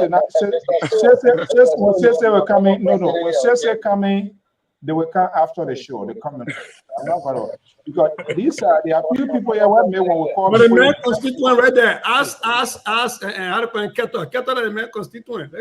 yeah, from Connecticut. Yeah, all of them from Connecticut. They are Connecticut people. Yeah, you see, and somebody said this here, and it is true. You say your guys, then your guests on come say the baka, there are certain people. Someone you made a mistake. I just wonder why the guy from Sano to us are still on Sano of my entry. So you gotta be very careful. When that one, when you ready, your whole ear can be one in the somebody beating drops all in your ear. You say you get some guys on our program there, people can one come, but the way they can, not that they don't insult people, but the way they can do people. Why did I show the picture here? I think that Dr. Mali they were talking about and Sissy because Terry is a quiet guy. I'm not going to sanction my audience, but I'm not going to sanction my analysts, but out of respect, say the way I see my independent man, I know that character, and the descriptions of knowing the guy will say, we either profile it or you will listen. Look at the man post. Then when you up a job there, forget it. That one you got to run away. You know what Male say, I know that character. Then he said, I'm with you. The next time we thought You know what? When you have the time, it's a holiday. It make it healthy. It make it healthy. When people come here, when you come and speak on a subject matter, you should be able to. But you gotta be informed. You gotta be strong. You talk about here. You will be sitting out there. He don't be people off it. I make it healthy. Say that again. I think the platform has got repetition. Even if we know you, we are focused on the issue. We are not coming here to focus on your past. We are focusing on the issue. And if you don't take time, you take the issue into your past, then we'll follow you. Then you go there. What we're gonna do? Actually, I know this person. There are great people here. We don't do this. I will hope to have an exclusive 30 minutes, so that way to cool your temper. That's still finding way, because this is a man here. Where you come from with Phil, this blah blah. Don't worry. Tomorrow doing you podcast, I will even be available for your thing. So you can't do it. I'll be on different podcast tomorrow for you. All right. So Philip Blamos, he get a group called let me see here.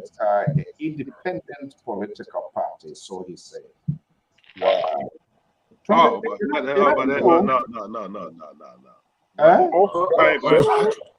They call You should have called me and asked me. The independent Anyway. people's restoration movement of Liberia. But Mr. So, you get, how to call it, man, Keto trying to speak about his candidate. You can't get Keto the chair. Keto talking. Keto say, you know the man very well that he candidate. Oh, no, I didn't hear. Yeah, Keto right there. The man talking. The man trying to give you all the positive. Call me to get information on that man before you really treating the airway to come and talk. So I ain't say preempting. I'm telling you, it will be Tabata tomorrow over there. Well, it's not on me. And I'm just telling you straight up front. Since it was right, Mr. Mali right. But anyway, give me the opportunity. So, Gerald Cummings to ask him when he had an interview on Gerald Cummings' show. What happened there? But give me the opportunity. I don't know.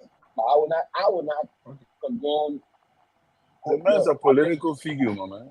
Get it, man. well, You know what? Once the man announced that he's a candidate for 2029, I mean, all things considered. I'm not going to be judgmental.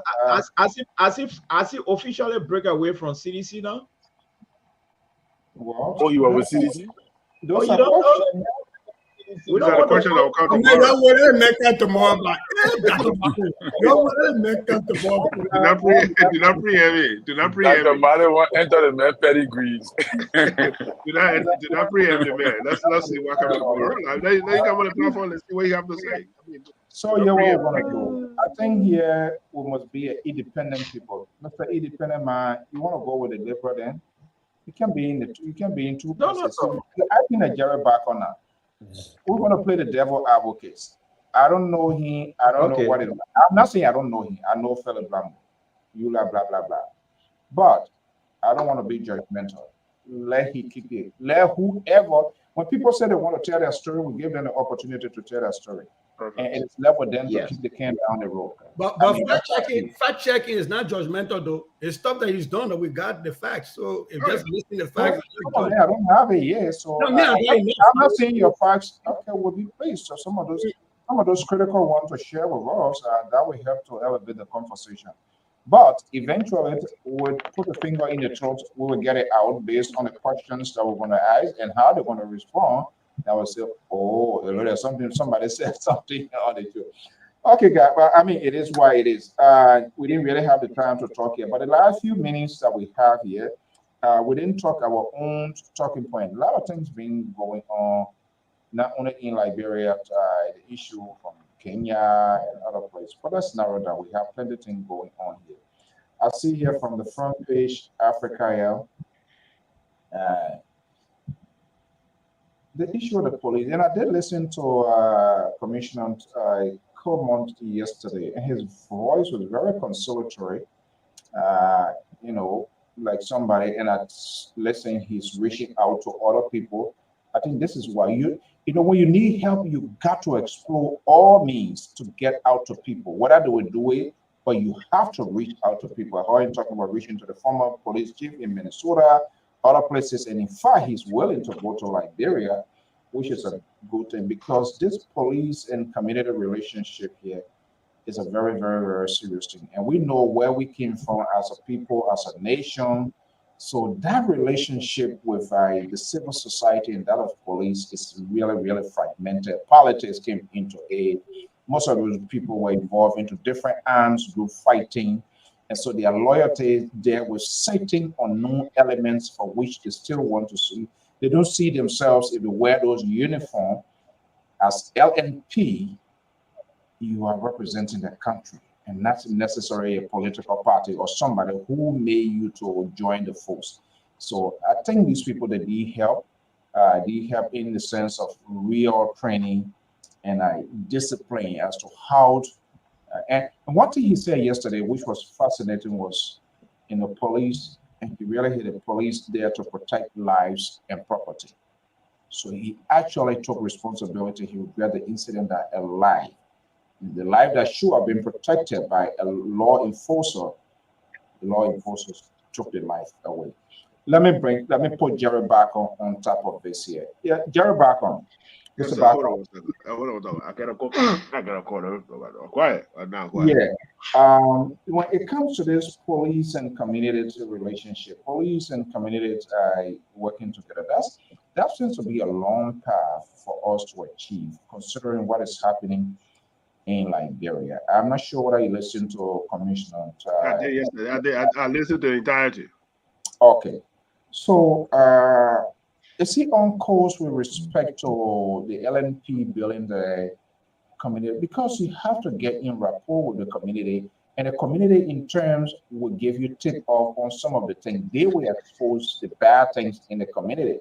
But when you become more or less, seems you portray yourself, they see you as an enemy instead of them telling you things, they will hide things that you're supposed to know.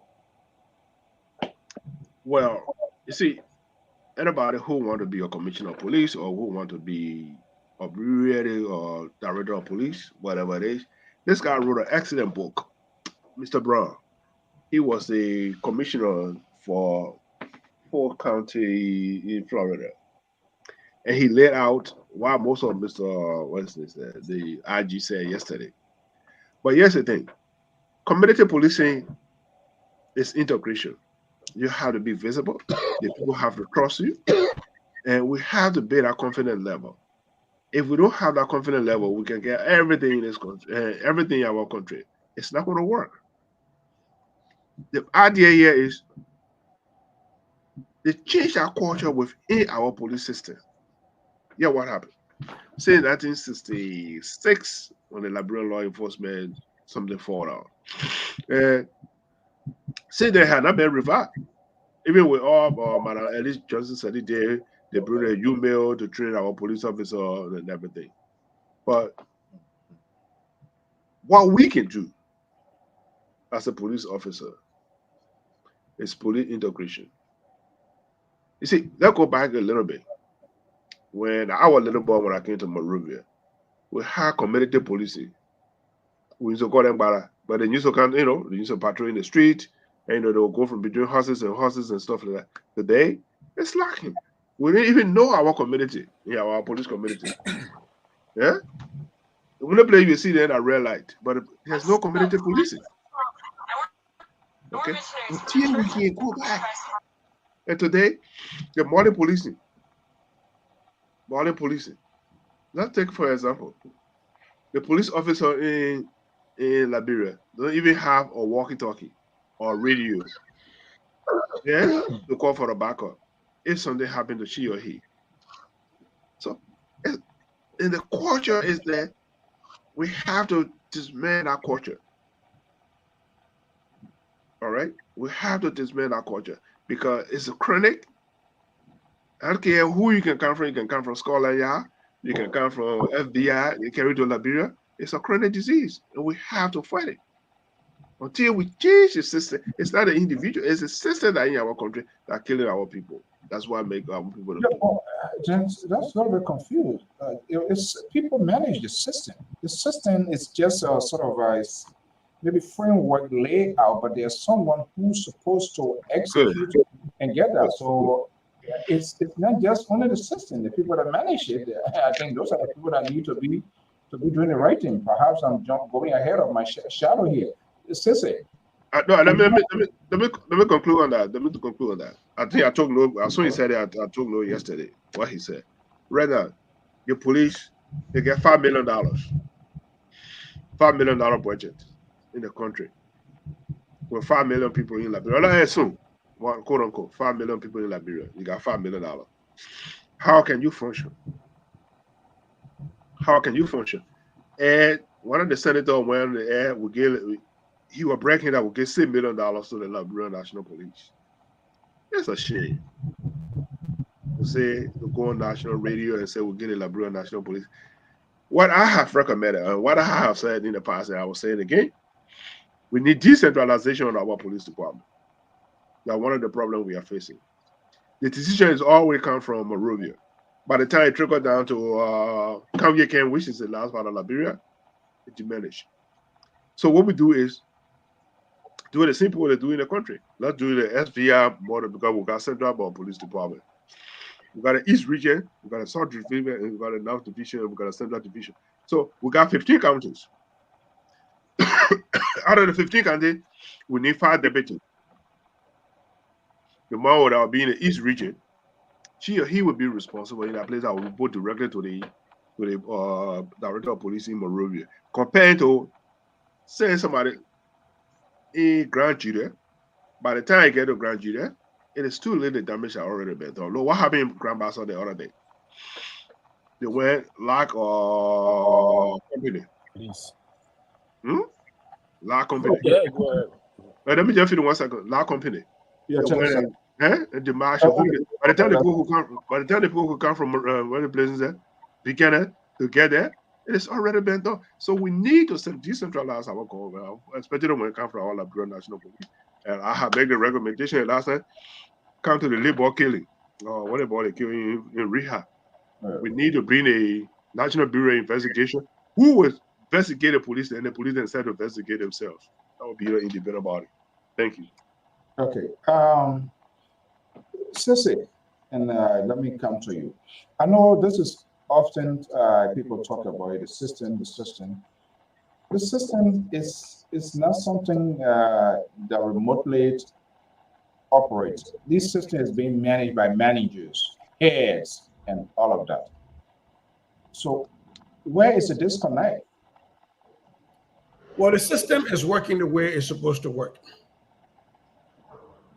And I want you to understand that. I'm going to repeat that. The system is working the way it is supposed to work. When we build it to work, we're getting out what we are working towards. Now, there is what ought to and what is. Now, we usually judge the system by what ought to be happening, right? And so I keep saying this, it's not just law enforcement or the security sector. Education has the same problem. Even though by law and on the books, we set up this nice thing where we got school districts where decisions are localized on how people pick curriculums and deal with budgeting and all those things. It is in the Education Act of 2011. It's supposed to be localized. We're supposed to have an MCSS kind of stuff all over the country. That is what we ought to be doing. But we then go to the implementation. We don't lay out what is written in the books, but yet we expect to get what is written in the books. You know, back in the day when I stayed, we were still learning computer COBOL and all the things. And to say, you know, garbage in, garbage out. It's a basic function. So if you even think about the health sector, it's the same way. Public works. I remember growing up as a little child. I still remember one of my uncles used to work for the public works substation that was in Salaye district. All of these things were localized, given local control, so that when the road was damaged and mudded between a certain area and a certain area, those local public work employees used the materials that were there to fix that. They didn't wait for stuff to come from Monrovia that will break down on the highway before it get to them. That's how it was decentralized. The issue of LEC, for example, I still remember on the old road, there's a substation on the old road. I think there's a substation in Peansville right there too, right around the police station, if I still remember very well. Those were how people were decentralizing things. So sadly, when it comes to policing, it is laid out on the paper correctly. You have a Lofa County detachment. You have a commander in Lofa County that is supposed to be in charge of that. But are they really, like my brother Bakon is saying? No, they're not. So for me, I will argue that we write nice things on paper. But when we go to lay out the structures, we don't lay the structures out the right way. But we are still expecting the output that the paper told us we will get, even though we didn't lay out the way the people say we should lay it out. So for me, it's just the frustration about that Liberia is not lacking in the laws and in the layouts as in policies. What Liberia is lacking is in using, as an engineer, the schematics you give me. Using that particular schematics to draw or construct what you want me to construct from that schematics. I should not give you a 3-story building, a drawing, as an architect, and then you come as the designer and the builder. I come back and see you building something like 1-story buffer, right? And that is what we're doing. Our laws, our books, our policies are laying out our 3-story buildings. But when we go to implement it, we are laying out structures that can only support 1 bedroom and no inside kitchen and no toilet, and you gotta go put your neighbor here. I mean, the problem is everywhere. If you go with the Ministry of Information, I was the president a long time, fired the Minister of Information, and I will state my reason because it looked like for you to be a Minister of Information of a country, and then you say you want to be an independent, you defend the government. That's your job, whether it's ugly or bad. Oh, really? Yes, that's the work of the Minister of Information. Oh, I didn't know that. It is the propaganda arm of the thank you. I'm not saying, listen, I mean, well, you want to run with it and carry it to the liberal. And before I bring in Dr. Jones, yeah, they don't have a minister. I got it. Yeah, they don't have a Minister of Information. The presidential press secretary that they have on the information person. I don't care how bad it is, the government. I'm not saying, go do stuff there. But he or she is there to defend government position. Even the bad, to kind of restructure it to do it. But if you want to be like, you want to be that kind of person, then you're not ready to work with my government. Sorry to say it. But I'm not saying when the government commits bad, you can't say it, but you have a specific tone that you can communicate so that people will know and that it will bring down tension. You will speak, and that government is not in the interest of the government to inflict suffering, to do bad to its citizens, but the government will prosecute and get those results. But I'm saying the context, the way you will speak it, the way you will say it.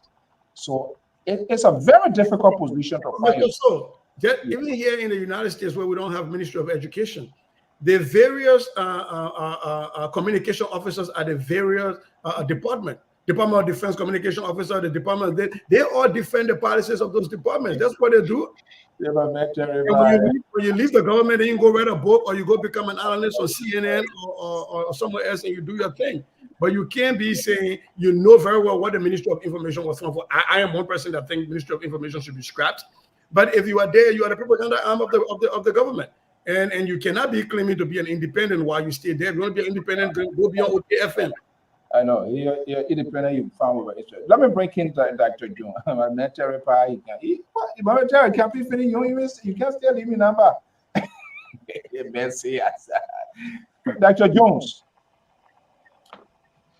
There's the system thing here we've been talking about is everywhere.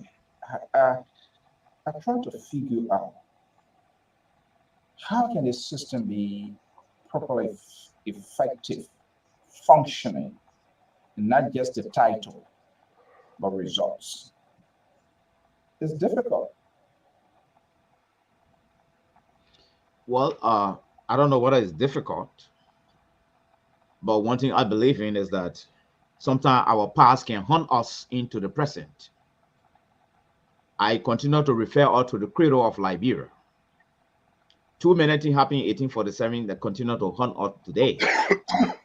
See, when His Excellency, former President Doe, took over, he thought eliminating people was the answer. But unfortunately, he left the system in place. You see? And what happened? The system devoured him. The system swallowed this guy. So when you move the people, you got to move the system. You got to break down the structure. Then you will be heading for some results. All right? So now, even the corruption in 1847 is no more the corruption now. 1847, people took it and they came to America to enjoy and create job for America. Down there, the guy are telling you, we're not bringing it to America again. We have taken it. We'll create job. So you see the form it's taking now. It's taking a very different form. You see? But what I want to say here is that Sister stressed a very important thing about this revisitation of our curriculum. But there's an obstacle there. We cannot talk about native pride or former slave settler pride. We got to eliminate one of them because it's the former slave pride that is even infecting the traditional pride. We got to shut that door down. Yes. And give room to the growth and development of the native pride. Then we will start to rethink now the direction we're going in. Then those are all that adapted those foreign names. Chair call Terry name. Don't be going around the bush. Call my name, Terry Collins. We got to let our name go.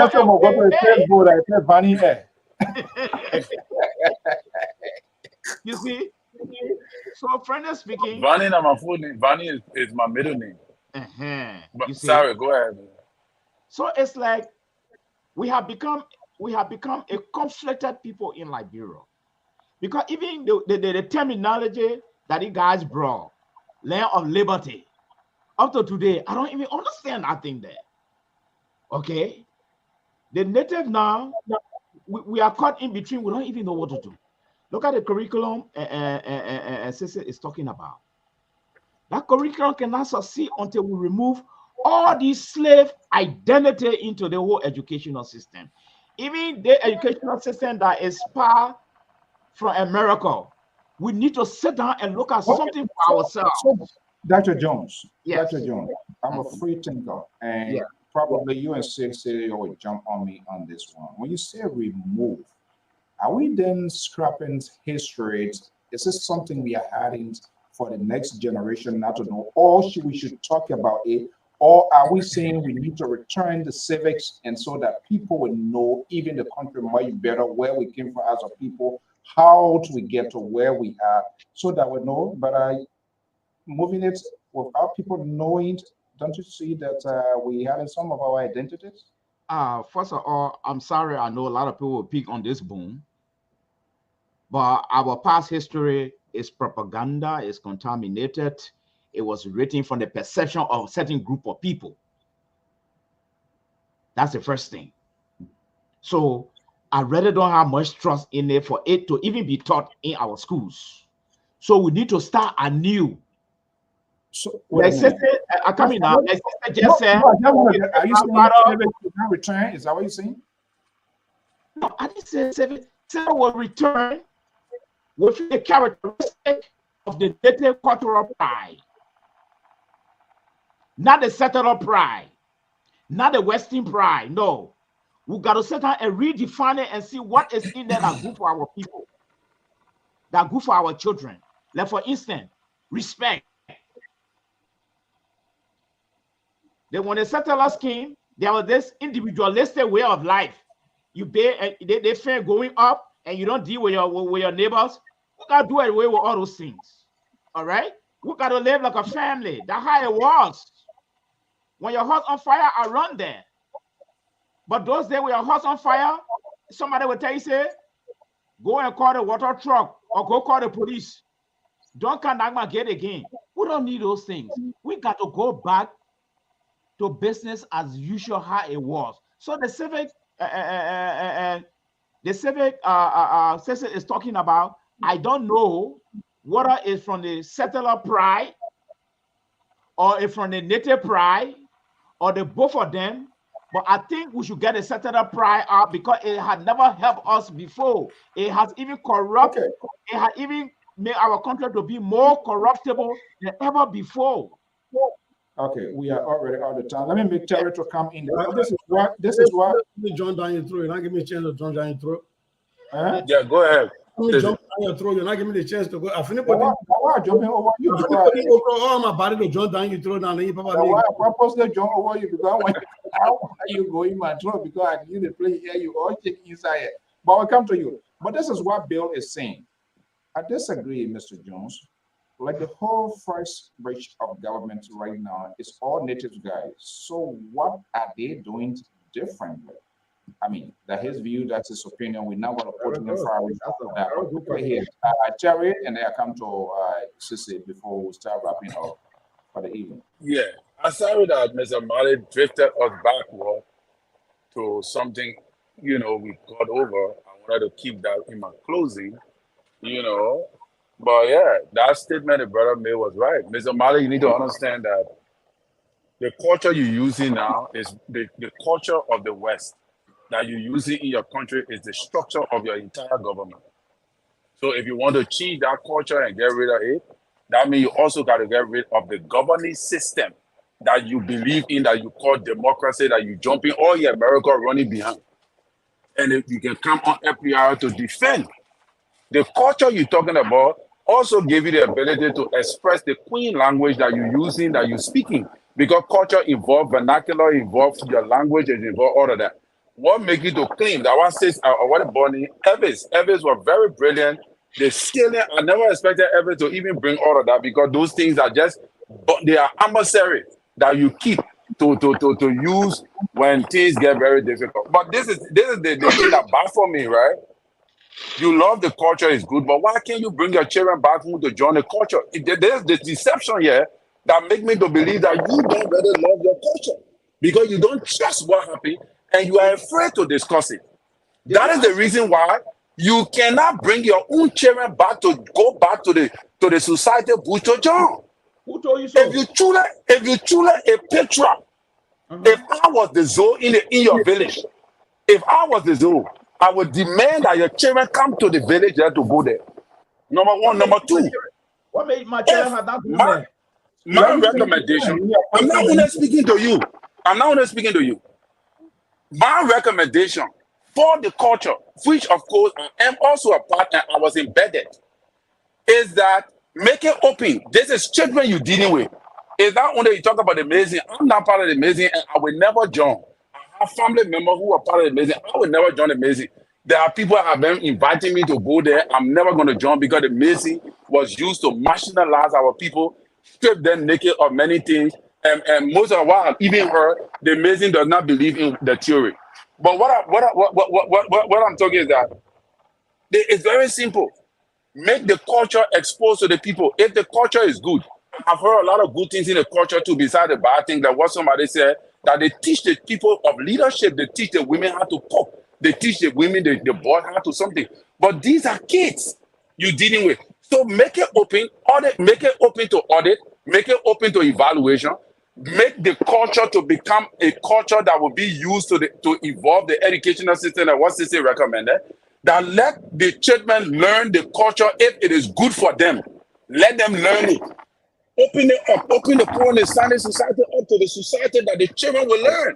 But these are kids. The Freemason, you have the free will to join, and kids don't join the Freemason. You got to be an adult to join, and not even a parent.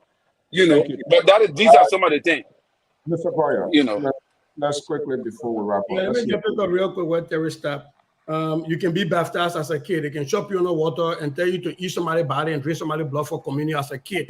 But that's a whole different thing. In Christianity, we do that. And we call it Holy Communion. Because if that was happening in African culture, we would say they're barbaric. Nobody blood will drink it. Nobody will drink nobody's blood. Bro, you were talking because I know that. Sorry. Go ahead. I know things that can get dedicated to God and baptized in churches. Minors. And these minors. It's open. So evaluation. Our culture is open. Nobody takes you without your parents' involvement in the Pro Society. Again, I'm speaking to you as a member of the Pro Society, not just a member, as somebody who went really high in the Pro Society. And I was waiting for my last closing to talk to my brother because you are mistaking intelligence with culture. And somehow you think America does not have a culture. Ask any one American. There is no culture.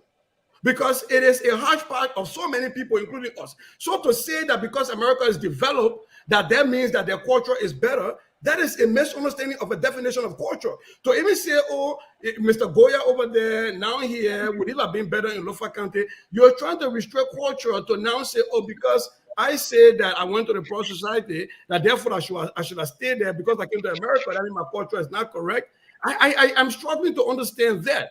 Because let me tell you this. One of the reasons I'm able to talk about mathematics the way I talk about mathematics is because I always ask myself, what were my people doing?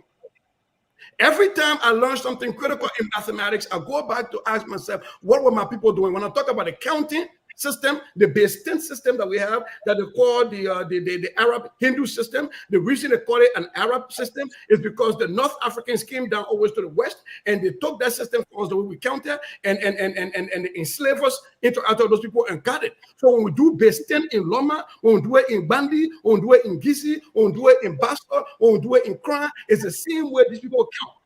And so there has been intelligence all along. So don't misunderstand our inability to expand on what our people knew as a flaw on our culture. That's not a culture. That's an intellectual laziness on our part. So let me say this: things that happen in this Judeo-Christian folks' mind.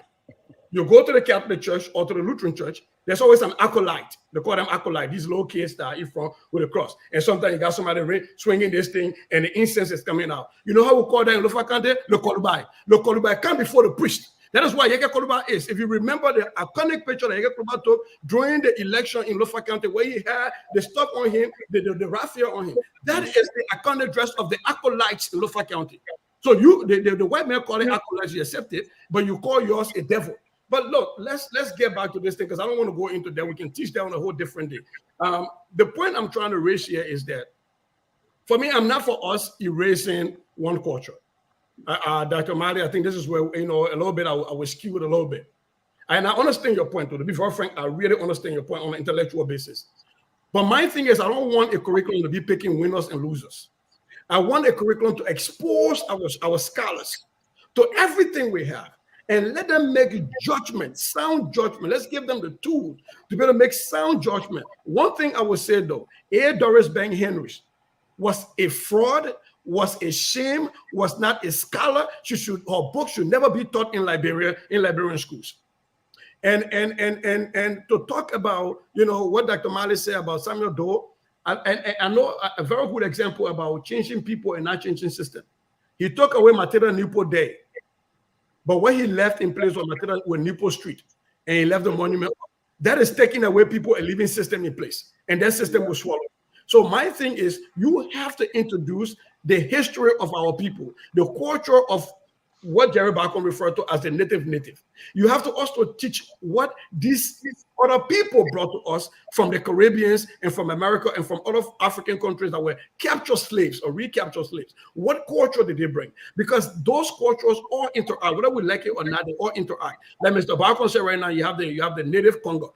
There is not one true person who can truly just say I am Congo purely through and came back from South Carolina. We are all intermarried, and the bloodline has been mixed.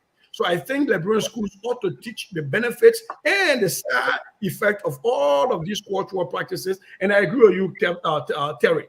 I think it's about time we start to teach about those same teachings that happen in the Sandwich Society in our Liberian schools. It's about time we start to teach about those values that were taught in the Pearl Society in our Liberian schools. I think it's about time we move the veil of darkness on those cultures. All right, let's go to our men on the line as we close up to wrap up for the day. And I'm going to be having a full conversation with the Blamo man. Let's see what comes out. Kelter, are you there? Yes, sir. Hopefully, I'm here. Yeah, let's hear your closing argument. Yeah, thank you, brother, sister, for educating our brother. Like I said, the things that you don't know, those things are older than you. If you want to know, you got to sit down and listen to people that are close to it or people who form part of it to give you education. Sister said something that, you agree that it should put our culture, like the part of society that in school. On the surface, I would agree, but going in depth, I would say no, they can put the detail, the deep one in it, because now there's nowhere in the Western world that the Masonic information you can go to class and learn about Masonic from start all the way to go to Grandmaster in there. You got to join a group to know what is in it. Even if you don't go deep, if you don't commit and go deep, you don't know nothing. You just on the surface that I'm a Masonic man and all that kind of different secret peak society in the world. So every country, every continent, every culture, every group of people got their own way of life. I will agree with you, Terry, if you say that, we have to improve in our culture, as far as development, but to do away with our culture, I tell you, hell no, we shouldn't do that. Because if you do that, then you are cut off society. You're people that have no direction. You only take direction from other people, and what they gave you that what you take, and then you know why. Because that's what happened to Africa today. The white man comes to Africa and tell Africa what to do, whereas we know what to do, but they put their own stuff in, even their own stuff, they don't even believe in it to the extent. The Bible that you believe in today, the Christianity that you have today, it came from this side of the world. But what we're seeing today is a big contradiction of what we taught us. Speak the truth and the truth will set you free. What happening today in this society? Is the truth being told? No. They put people on censure in other countries and call them criminals, and they should not participate in government. What happened today? We saw one of the biggest scams ever in the history of this country when we saw a president who has been convicted of criminal stand and debate with a sitting president to go in the election. Isn't that a contradiction of what he's saying around here? You have to open your eyes and see beyond what people tell you. Trust yourself. Believe where you come from. Believe in your people. If we can unite as a nation, if we can unite as a people and fight the forces. So you don't believe the people censure? A lot of progress. And They must step down what essential belief. Okay. You still angry with the same. And like I said to you about Mr. Philip, bring Philip on. I don't think if you have a 30-minute conversation before you bring the panel on, then the panel is engaging. If he's an intellectual, if he's somebody who has the gravitas to do what he's doing in our country, then the panelists are engaging. Will not be rude to him. We're just asking the hard question, and that's what it's supposed to be. Don't cheat him. He has to answer those questions because we know he has a repetition deficit in this place, and we saw him there. Okay. I like to listen to my independent voices, not like everybody or the liberals. Wait, I didn't hear something. I didn't hear the last thing on the message. You saw got a deficit in there, guy? Sissy.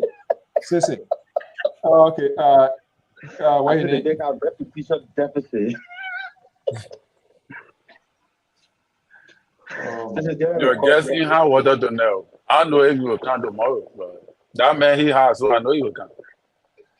The man I know if that he will come. Oh, yeah, the description say you're giving you can make people run away from the play. You know, sometimes you wait, you tell people when they come now, when they're in the middle of it, this will test the temperament. Yeah, okay, no, it's 10 o'clock for those who will have the time. CEO, I gotta run. Yeah, so let's hear you quickly. We're already out of time. Yes, I think for once in a generation, Joseph McCartney was not mentioned on the platform tonight. That's very historic. However, I think Fatu is happy tonight. We didn't call. But the independent voice in charge, you expect Joseph McCartney to be mentioned. Besides that, Mali, I'm close here. How you doing? Let me just stand by and wait. My close to come. Okay. Even it will close tonight. The one that will come when on. Lofa man died, Lofa man killed. So that one I normal day. Tag me again.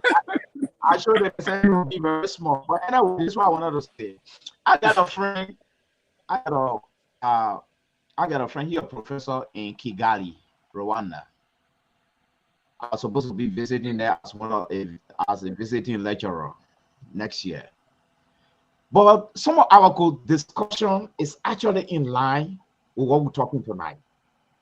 But this is what happened in Kigali. I even got a little sister there going to school. They got a language that they call the Kewali language. Sister, you will not believe it. Everything that is taught in our university is taught in this language. Marvel, wow. The way you explain my English, it taught in this thing. You don't learn it, you will not go to math class. On the street, communication. They are introducing the other aspect now of the English because other people going into that country. Right? So even their cultural tradition is coming in. Let's get barrier to Ghana. Akolebu. Kolebu are two faces of the hospital. They have the traditional medicine era, and they have the English Western medicine side. So when you go there, it don't work, they give referral to go to the traditional group. All right. So what happening to us? Until we can learn, because all the things that I've been saying here, one thing that is conspicuously absent is for us to develop one vernacular and impose it on everybody in our country there, including the immigration. Before you go to Liberia, when you get your visa, you go to our vernacular class and learn how to speak it. And if you don't speak it, you not go to Liberia. Until we get in that direction there, in that mode, I don't think we're going to grow. I mean, it's like someone I use the word, adding a little bit radicalness, radicalism to some of these things, we say no. But we need to enforce these things. And for instance, the VAR language, it's a talking point so badly tonight. And we can enforce that thing in Liberia. Even the white people, the Lebanese, you will have to speak this thing here. You can't anywhere where you're English. If our president comes to the United Nations, he speaks his VAR language and they interpret it for him. That's the only way we're going to go forward. Okay? But the settler stigma, it still has to be reviewed because it hasn't done all any good.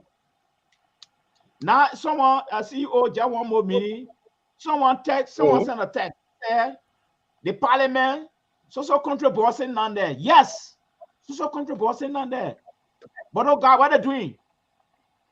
They're supporting the system, the structure they met there. That's what they're supporting. Look at their pay. Look at the benefit they're getting there. That poor country, no money. You see? So they are supporting the structure, the system they met there, they're supporting it. You go tell any of them, I'll cut my pay, so we'll develop the country. You don't take time, they're going to throw you in jail. Thank you, CEO. Thank you very much, Mr. Jerry Bacon. You see how you've been treated like an executive here, but if your guy comes here, then you're in the tendency and you facilitate this sort of bad behavior, and you telling us you went to whatever bush. You didn't go that different bush you went to. They're not the one that we know that train people to be honest and speak up. You see how everything peaceful here tonight. The guy is not here. All right. Dr. Jones, thank you so much. Let's hear from Jerry Bacon Washington. You see, it's so unfortunate that the Red Wing will always try to demonize. But anyway, that's okay. Everybody have an opinion. So I'm not gonna do. You see, the thing is that you try to get what is it? Child I want attention deficit. The child all want to, Mommy, I want it. Mommy, I want it. So I don't want the attention deficit now, right? But anyway, see, we are talking about the culture, but that's why you're gonna fall in trouble to now. That's all right. With the CEO, I'm already in trouble with him all the time, anyway. So we're gonna say, but Jerry, why you come on the show, man? Always. But that's the that's a video of the show. I love it. So that's what I'm here. Hey, you're not gonna run away. As I say, Jerry, you fired, then I'll fire. But for now, until you fire me, I'll be here. So I don't worry about it. We'll protest. The fire you said we'll protest. So, but anyway, here's the thing. The question was the police that were when they went to the culture aspect of it. But these are all intertwined. If you look at St. Louis, well, one of the corrupt police departments in the country, and it was terrible. And the government took over. The state came in, the federal came in and took over. And they decentralized the whole system. And even for our system to work, we have to work hard or work harder when it comes to our police. You see, the genesis of our police, it was based upon the indigenous and the so-called Congo people.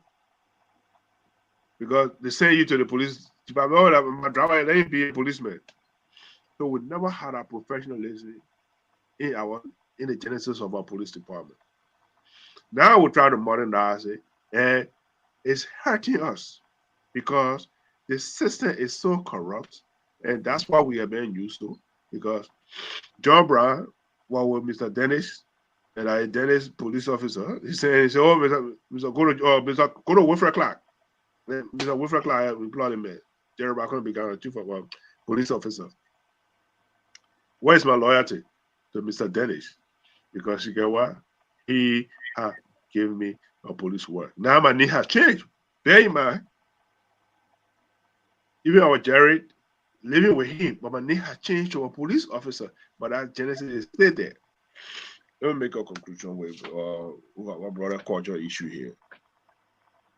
You see, the cultural issue here is important because if we look at, let me give you one illustration of it.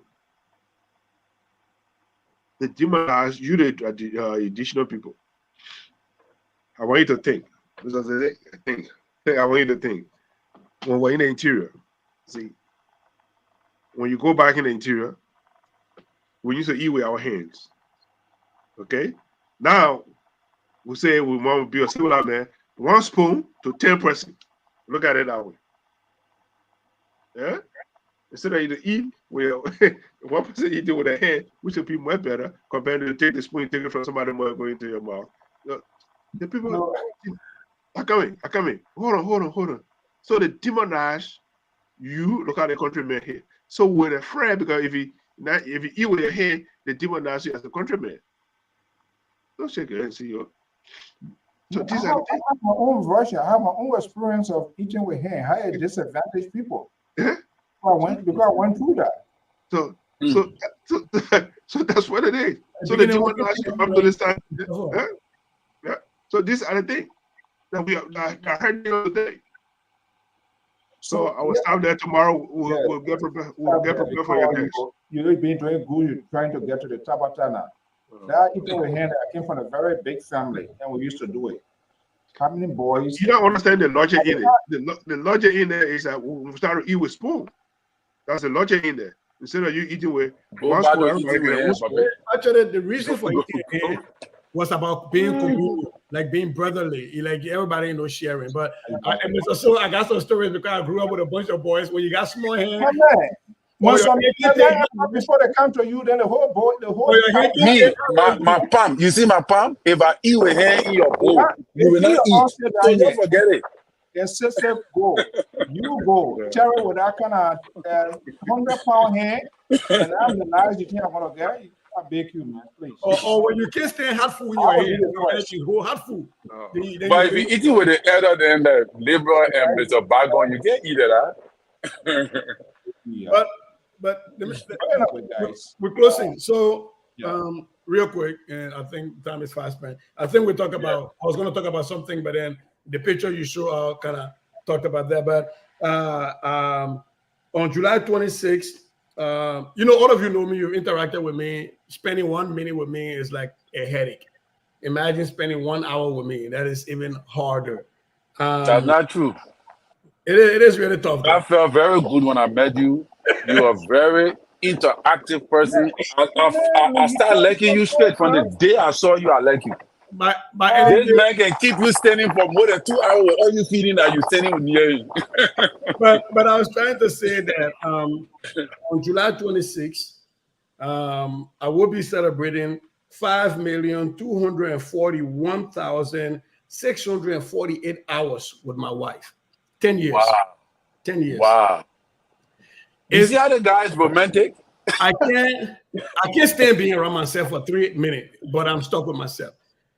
So this is congratulations in advance. I'm inviting you all. We're having a 10-year anniversary in Minnesota. It's not a big thing because I'm a poor teacher, so don't come expecting all the plenty thing. But we'll be having it on Bafa. You said July 12th? July what? 26th. We'll celebrate on the 27th. The 27th of my birthday. You see, so you can spend a birthday on this side. You said. Yeah, so, I need to call you, man. So 10 years. 10 years is not me. I'm sure if this woman didn't have a heart of gold, she would have left me the first day when I say I do, because I'm a terrible human being. But we got 10 years coming up. Yeah.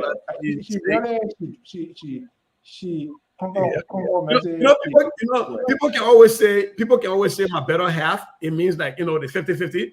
I mean, I always say my better 3/4. She's like 75%, I'm the 25%. Like if we went 50-50, it would still be rotten. Because I am rotten to the core. So to have somebody to ignore all my craziness, you want to see the one side of me. and I guarantee you there's like a whole lot of ugly side of me. So I wanted to put it out there. The team is invited. We're not doing anything big, but I just want to use this time to honor my wife and say, you know, when I can step down here and get on a Zoom call, I was doing some work in the backyard, and I said, oh, I gotta go get on my boys. She said, hey, politics, you know, but she understands that and allows me to be me, allows me to do what makes me happy. I just want to use my closing, part of my closing, to say, you know, we'll be 10 years, and I am who I am largely because of the woman that I got. She allows me to fly high. So, if I got you correct, the date is July what, 27th? The actual date is July 26th, but because it's a Friday, we decided to do on the next day on the 27th on a Saturday. Which is Friend Message Samedi, Yeah, right? yeah. Well, so it will be like a Samedi SWAT in Minneapolis, Minnesota. Okay, right. You never know. Close up, I can close out on making Breakable happy because they call my name. The one place I will hope that the Mr. Boakai, President Boakai and the United Party will rethink their decision is on the University of Liberia. I support them removing Nelson. He should not have been president in the first place with a definitive degree. But I do not support the idea that you bring back Hassan Conte, a former president of the university, and then put him in charge of the search committee. Now, if you really want somebody who wants to come and change the university, who is going to come and talk to Hassan, who has been a president before, who has participated in building this rubbish that you want to break down? How do you tell that person that I need to change your handiwork and you still be preferred? I think having Hassan Conte to be in charge of the search committee, I think is short-sighted. I will hope the president can reconsider that, and I hope the board of the university, in the best interest of attracting the best mind, can consider either hiring a law firm to lead. Hassan Conte can continue to be the interim president, but for him to lead a search, to come and bring systemic change to a system that he participated in building, to break down some of the things that he holds near and dear to his heart, I think it's short-sightedness. I will hope the president and his people can rethink that idea and allow him to become interim president, but have a legal firm to lead the search, an independent legal firm to lead the search. Wrong administrative decision by the president, in your word? Is that the conclusion to your argument? I don't know if it is administrative, but I think it's the wrong decision by the board, University of Liberia board, that supported it. And he did say with the advice and concern of the board. So let me bring in the Boakians. Mr. Bakon, we got to bring it back. You see how I'm fair to you tonight? So hopefully you convey them to the liberal that you were treated with a rare carpet despite of your club. So let me just ask you heard what Sister said. Do you agree with him? No, look, I've been saying it a long time ago. The University of Liberia need to be an independent body. Compared to the president, it's all appointed. I am talking about the decisions. Can you rest? Let me answer your question. I won't answer the question the way you anticipated for me to answer. I answer the way I want to do your question. I want you to answer for the audience to get a takeaway. I don't want. I'm answering. Look, I am saying the University of Liberia need to be an independent body where they will find their own. The board of directors should be able to select it instead of every time the president appoint these people. I mean, personally, I disagree with it, even when I was in Liberia. Do you disagree with the president's position on that? I just told you the board of trustees should be able to have the power to select their own president of the University of Liberia. That guy is not answering my question. You want to answer for him before we go? Well, he's never underpaid to be my lawyer. He's not my lawyer. I said you want to do on a pro bono, that's fine. Terry. Yeah. Can you answer for us? So our audience need to get a takeaway. Sisi made a definitive position. Jerry Bacon is still playing his bargaining chip with the Liberal, exchanging text, not to answer my question that I'm asking. It is a legitimate question. This is where you guys at Sisi don't get along. He says A, he sees it, and he say A and speak his honest mind and make recommendation. Unlike you and the Liberal, you don't. Everything is okay. And when they ask you, then you give us some sort of window dressing and you think we want to post Skype on something here and just get it out there for sale. So before I go to Terry, I give people second chances. Are you ready to answer my question?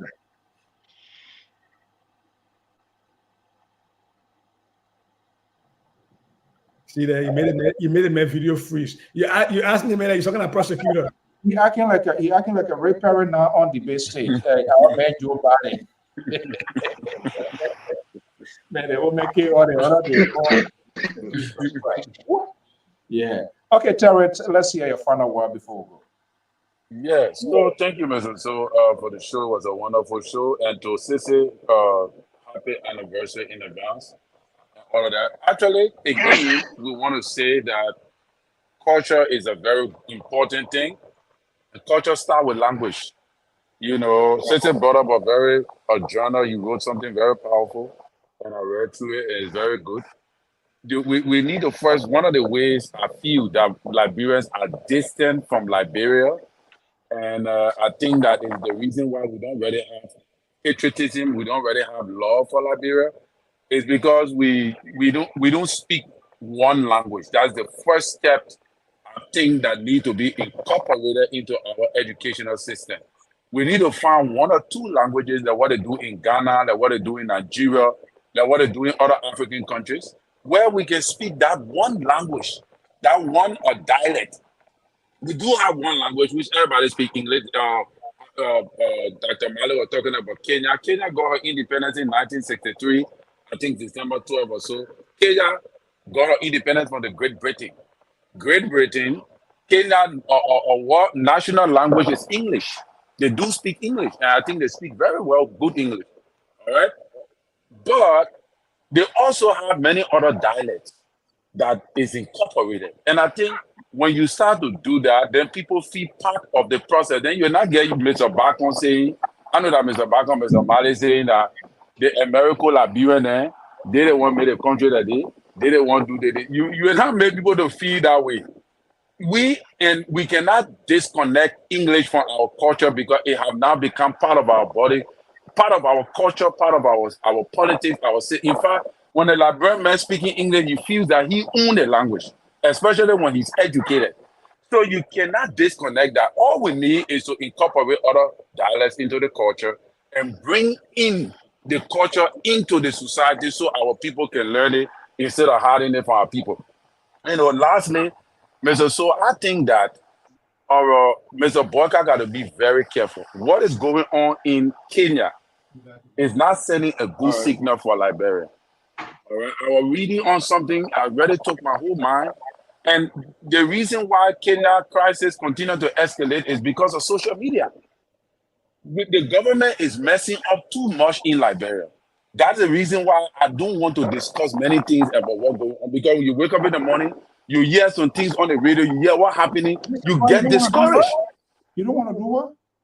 So you are having information from the Mr. So it's so good you diverted tonight because I was not prepared to discuss anything. It was good you diverted, and now we drag it. The show end. Jerry is happy because we don't call his pub name. Okay, guys. Yeah. Look, Sissy, we'll be here tomorrow morning, 8 o'clock. On a dive. You are? We're not gonna be at 8 o'clock with 8 o'clock be waiting. Not sleeping tonight. 8 o'clock. Mr. Bago is waiting for 8 o'clock. But like, I'll be there 7 o'clock waiting. They're all coming always. Really,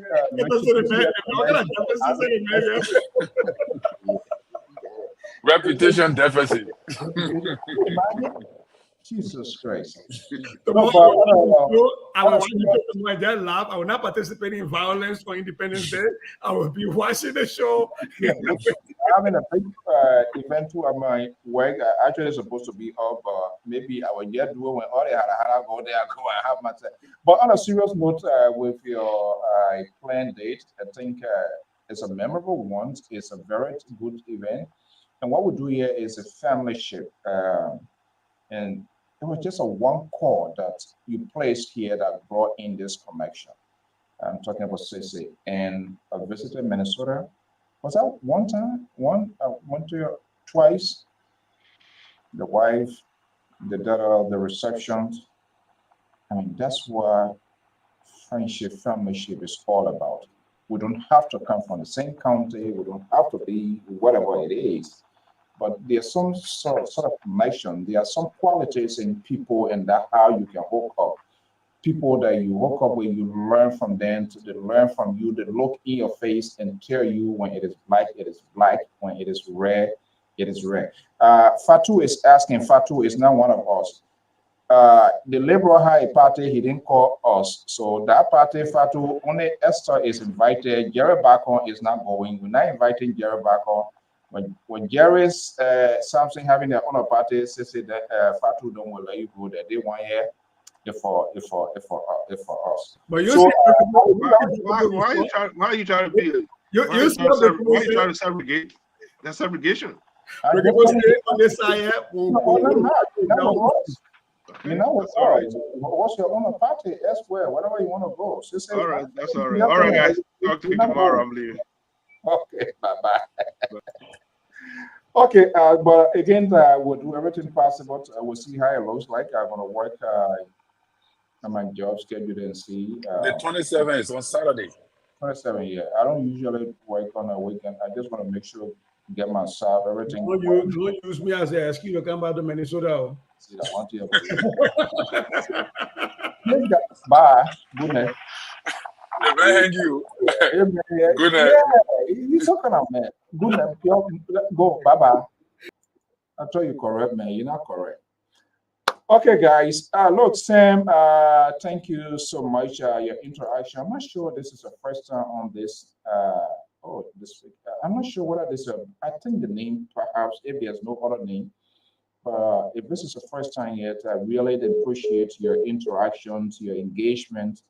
Not to mention Bill, not to mention my man Terry, Prosper, Breakable, Tobasi returned, of course, Fatu. And then I will say our queen for the night celebrated her anniversary. Mr. and Mrs. Clark. Look at these beautiful images, smiles. And I don't know where it is, but it's a very glamorous. We say thank you. We say we praise God for that, for having a happy family. That's what we want to see people doing. So we are at 27 years unbroken. Can you imagine 27? It comes with commitment, it comes with responsibility, it comes with tolerance, and it comes with real perseverance. And I'm quite sure, I don't know my man, I don't want to be bad, but most of the time it is the ladies who was put their hat, put it in real crime with, put their hat on their foot in order to sustain such a relationship, because we men will do some crazy, unbelievable things. But I would say, Esther, to your husband, we say, congratulations for such 27 years in this crazy country where buffet ground holder who can run, who can run, stay wine, those stuff people used to play by those days. Yeah. Because people, even you call your own friends, they come and cause problem in your home. And for somebody to keep up that relationship, somebody might have paid the price somewhere down the road. I'm not here to adjudicate someone who did it, but somebody might have sacrificed, or both might have sacrificed. It is because of this, it is because of that, I have to do this to maintain. I want to say congratulations. We are happy, and we prayed this 27 years should triple another 27 years until you guys reach your old age, and then the kids will be happy, because that's what we're supposed to do. These are things we must be talking as well. When we have this conversation, we should celebrate people's success story. Now, normally this one, that. All of these people, they are failed people. And that's why LPR has embarked on. And to all of our members, followers, if you haven't any memorable events, just let us know. Whatever way it is, we will figure out something somehow, some way to sell because we need to allow people to tell their success stories. That can make people to also, you know, build or learn and get motivated. Somebody's story can be a deliverance to another person. I think it's important, and this is why we are engaged in this wide range of community interaction now. Be it funeral, I know people don't like it, but it's in fulfillment of the scripture that we have to experience it. It's biblical. There's a time that we came, there will be we know the time that we came, but there is an unknown time that we will go. But with the beauty of the social network, we want to make it more wise of it and bring those things so that even to your unborn children, family, they will also see it. So it is now a pleasure to do it, but it's part of the community court so that other families will see it. But you have into your wedding anniversary, wedding, family reunion, graduations, baby showers, whatever it is, let us know if we're able to reach that to just kind of showcase it to our pageantry to whatever you're going to be doing. Who wouldn't mind doing that? Let us know. We'll make that sacrifice. Together, all of us, we can work it. And I would say, Lebrot, tonight, Fatu just sent me a message that she's now convinced I am not a troublemaker on this network because everything went so peacefully here tonight. Because he wasn't here, and he's not well because of the juice he kept drinking. As old as he is, he's now suffering from thrush. So the stomach, everything now having issue. And I told him not to, but he didn't listen to me. So it's a good message that we can never finish. So that's it. I will see whether in the coming days he will come with that bottle again. Mr. Fredericks, to you and your darling husbands, we say congratulations on behalf of the management and staff. Last weekend, I was so busy with our friend homegoing here, so I wasn't on yesterday, so exhausted. Another one again this weekend, so it's just crazy. But we are happy. We said congratulations to you, the kids, and everybody. And we pray for long life and more anniversary years to come. And those of you. So that's what we're going to be doing now. If you are a follower here, if your birthday, I know sometimes notification comes, sometimes people don't. But just in case, and you know you are our follower and you believe in what we do here, but we at the same time we respect people's privacy. Don't assume I see it and I would just want to do it. I must get your consent as well. Some people like to keep it private, some people like to keep it quiet, and we do understand that. But in the event you're having a historic, event, maybe your birthday, and you want us to send you best wishes, you want us to go public, just even in 2 hours ahead of time, just make sure. Don't say, oh, because we are friendly and so you're gonna get that notification. Sometimes we throw the phone away and just do different things unless we are committed to do that. Just shoot me a message. We are friends, or so just message, hey, today is my birthday, my son, my daughter graduating and stuff like that. I want to send a motivational message, and we can do that. Design something and put it on. That's we gotta do it.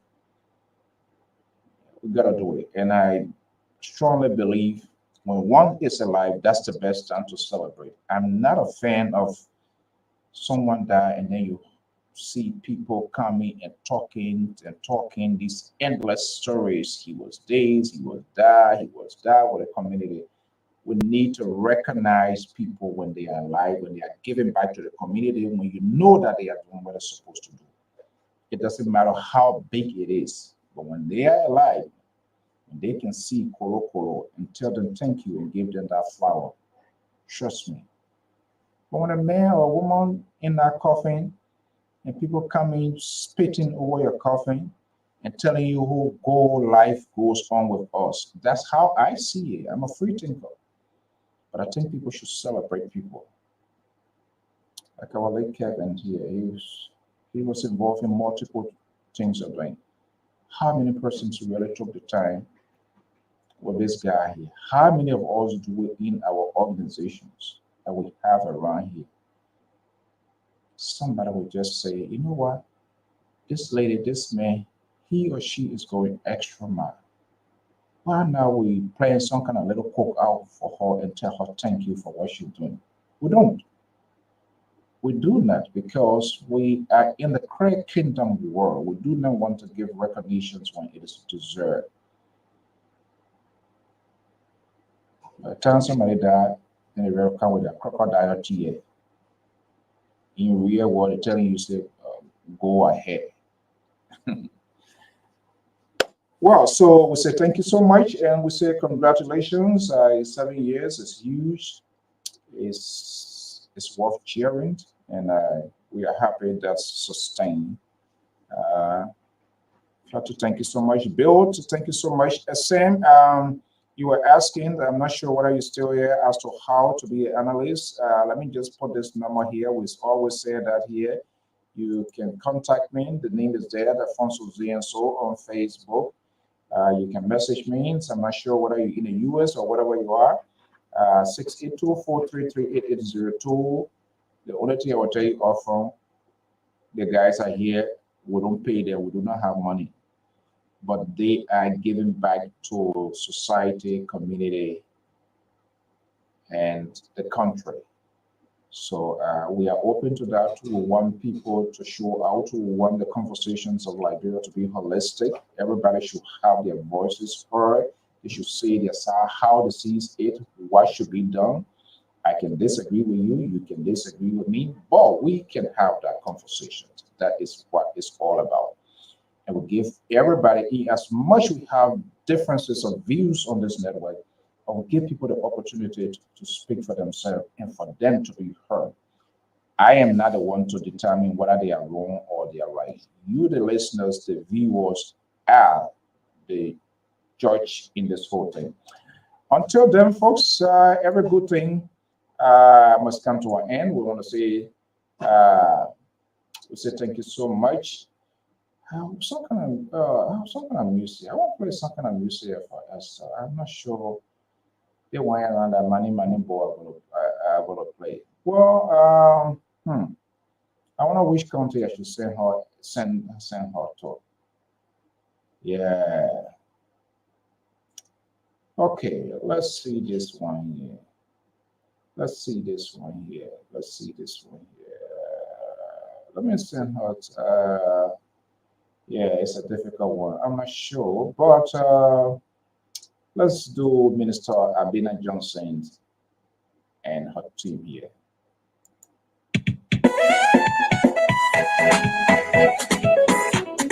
Hallelujah. Mankana bokana magaza. Hey, mama. I'm the one everyone has their way, yeah. But the Lord did not give it on me. He made a way when there is no way, yeah. I'm redeemed, this is my. So, Sam, you can contact her on the number 682-433-8802. It's available via WhatsApp. You contact me on Facebook, Alfonso Zienso, and we can have initiate a conversation. This is a closing song for our friends, our sisters, Mr. and Mrs. Clark, Fredericks, for the 27th unbroken year. From Minister Abina Johnson from the UK.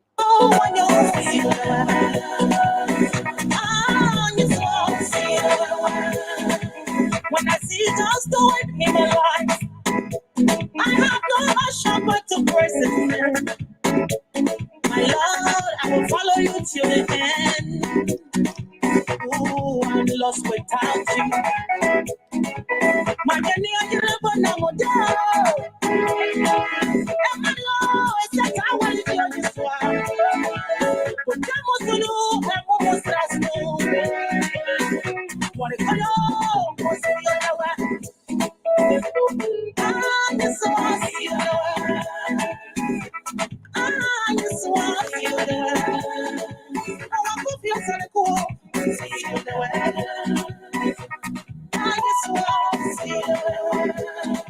When I call you, you're so happy. See you the way.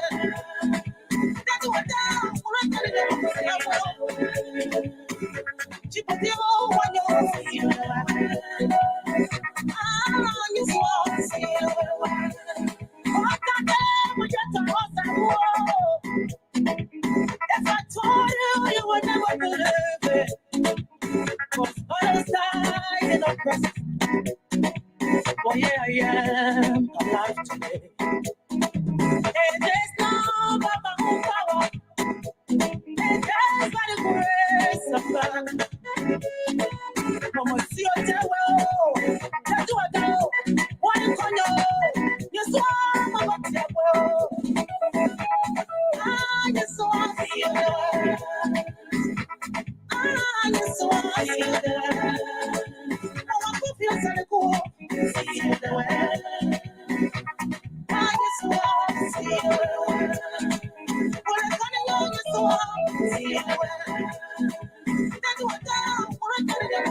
I just want you.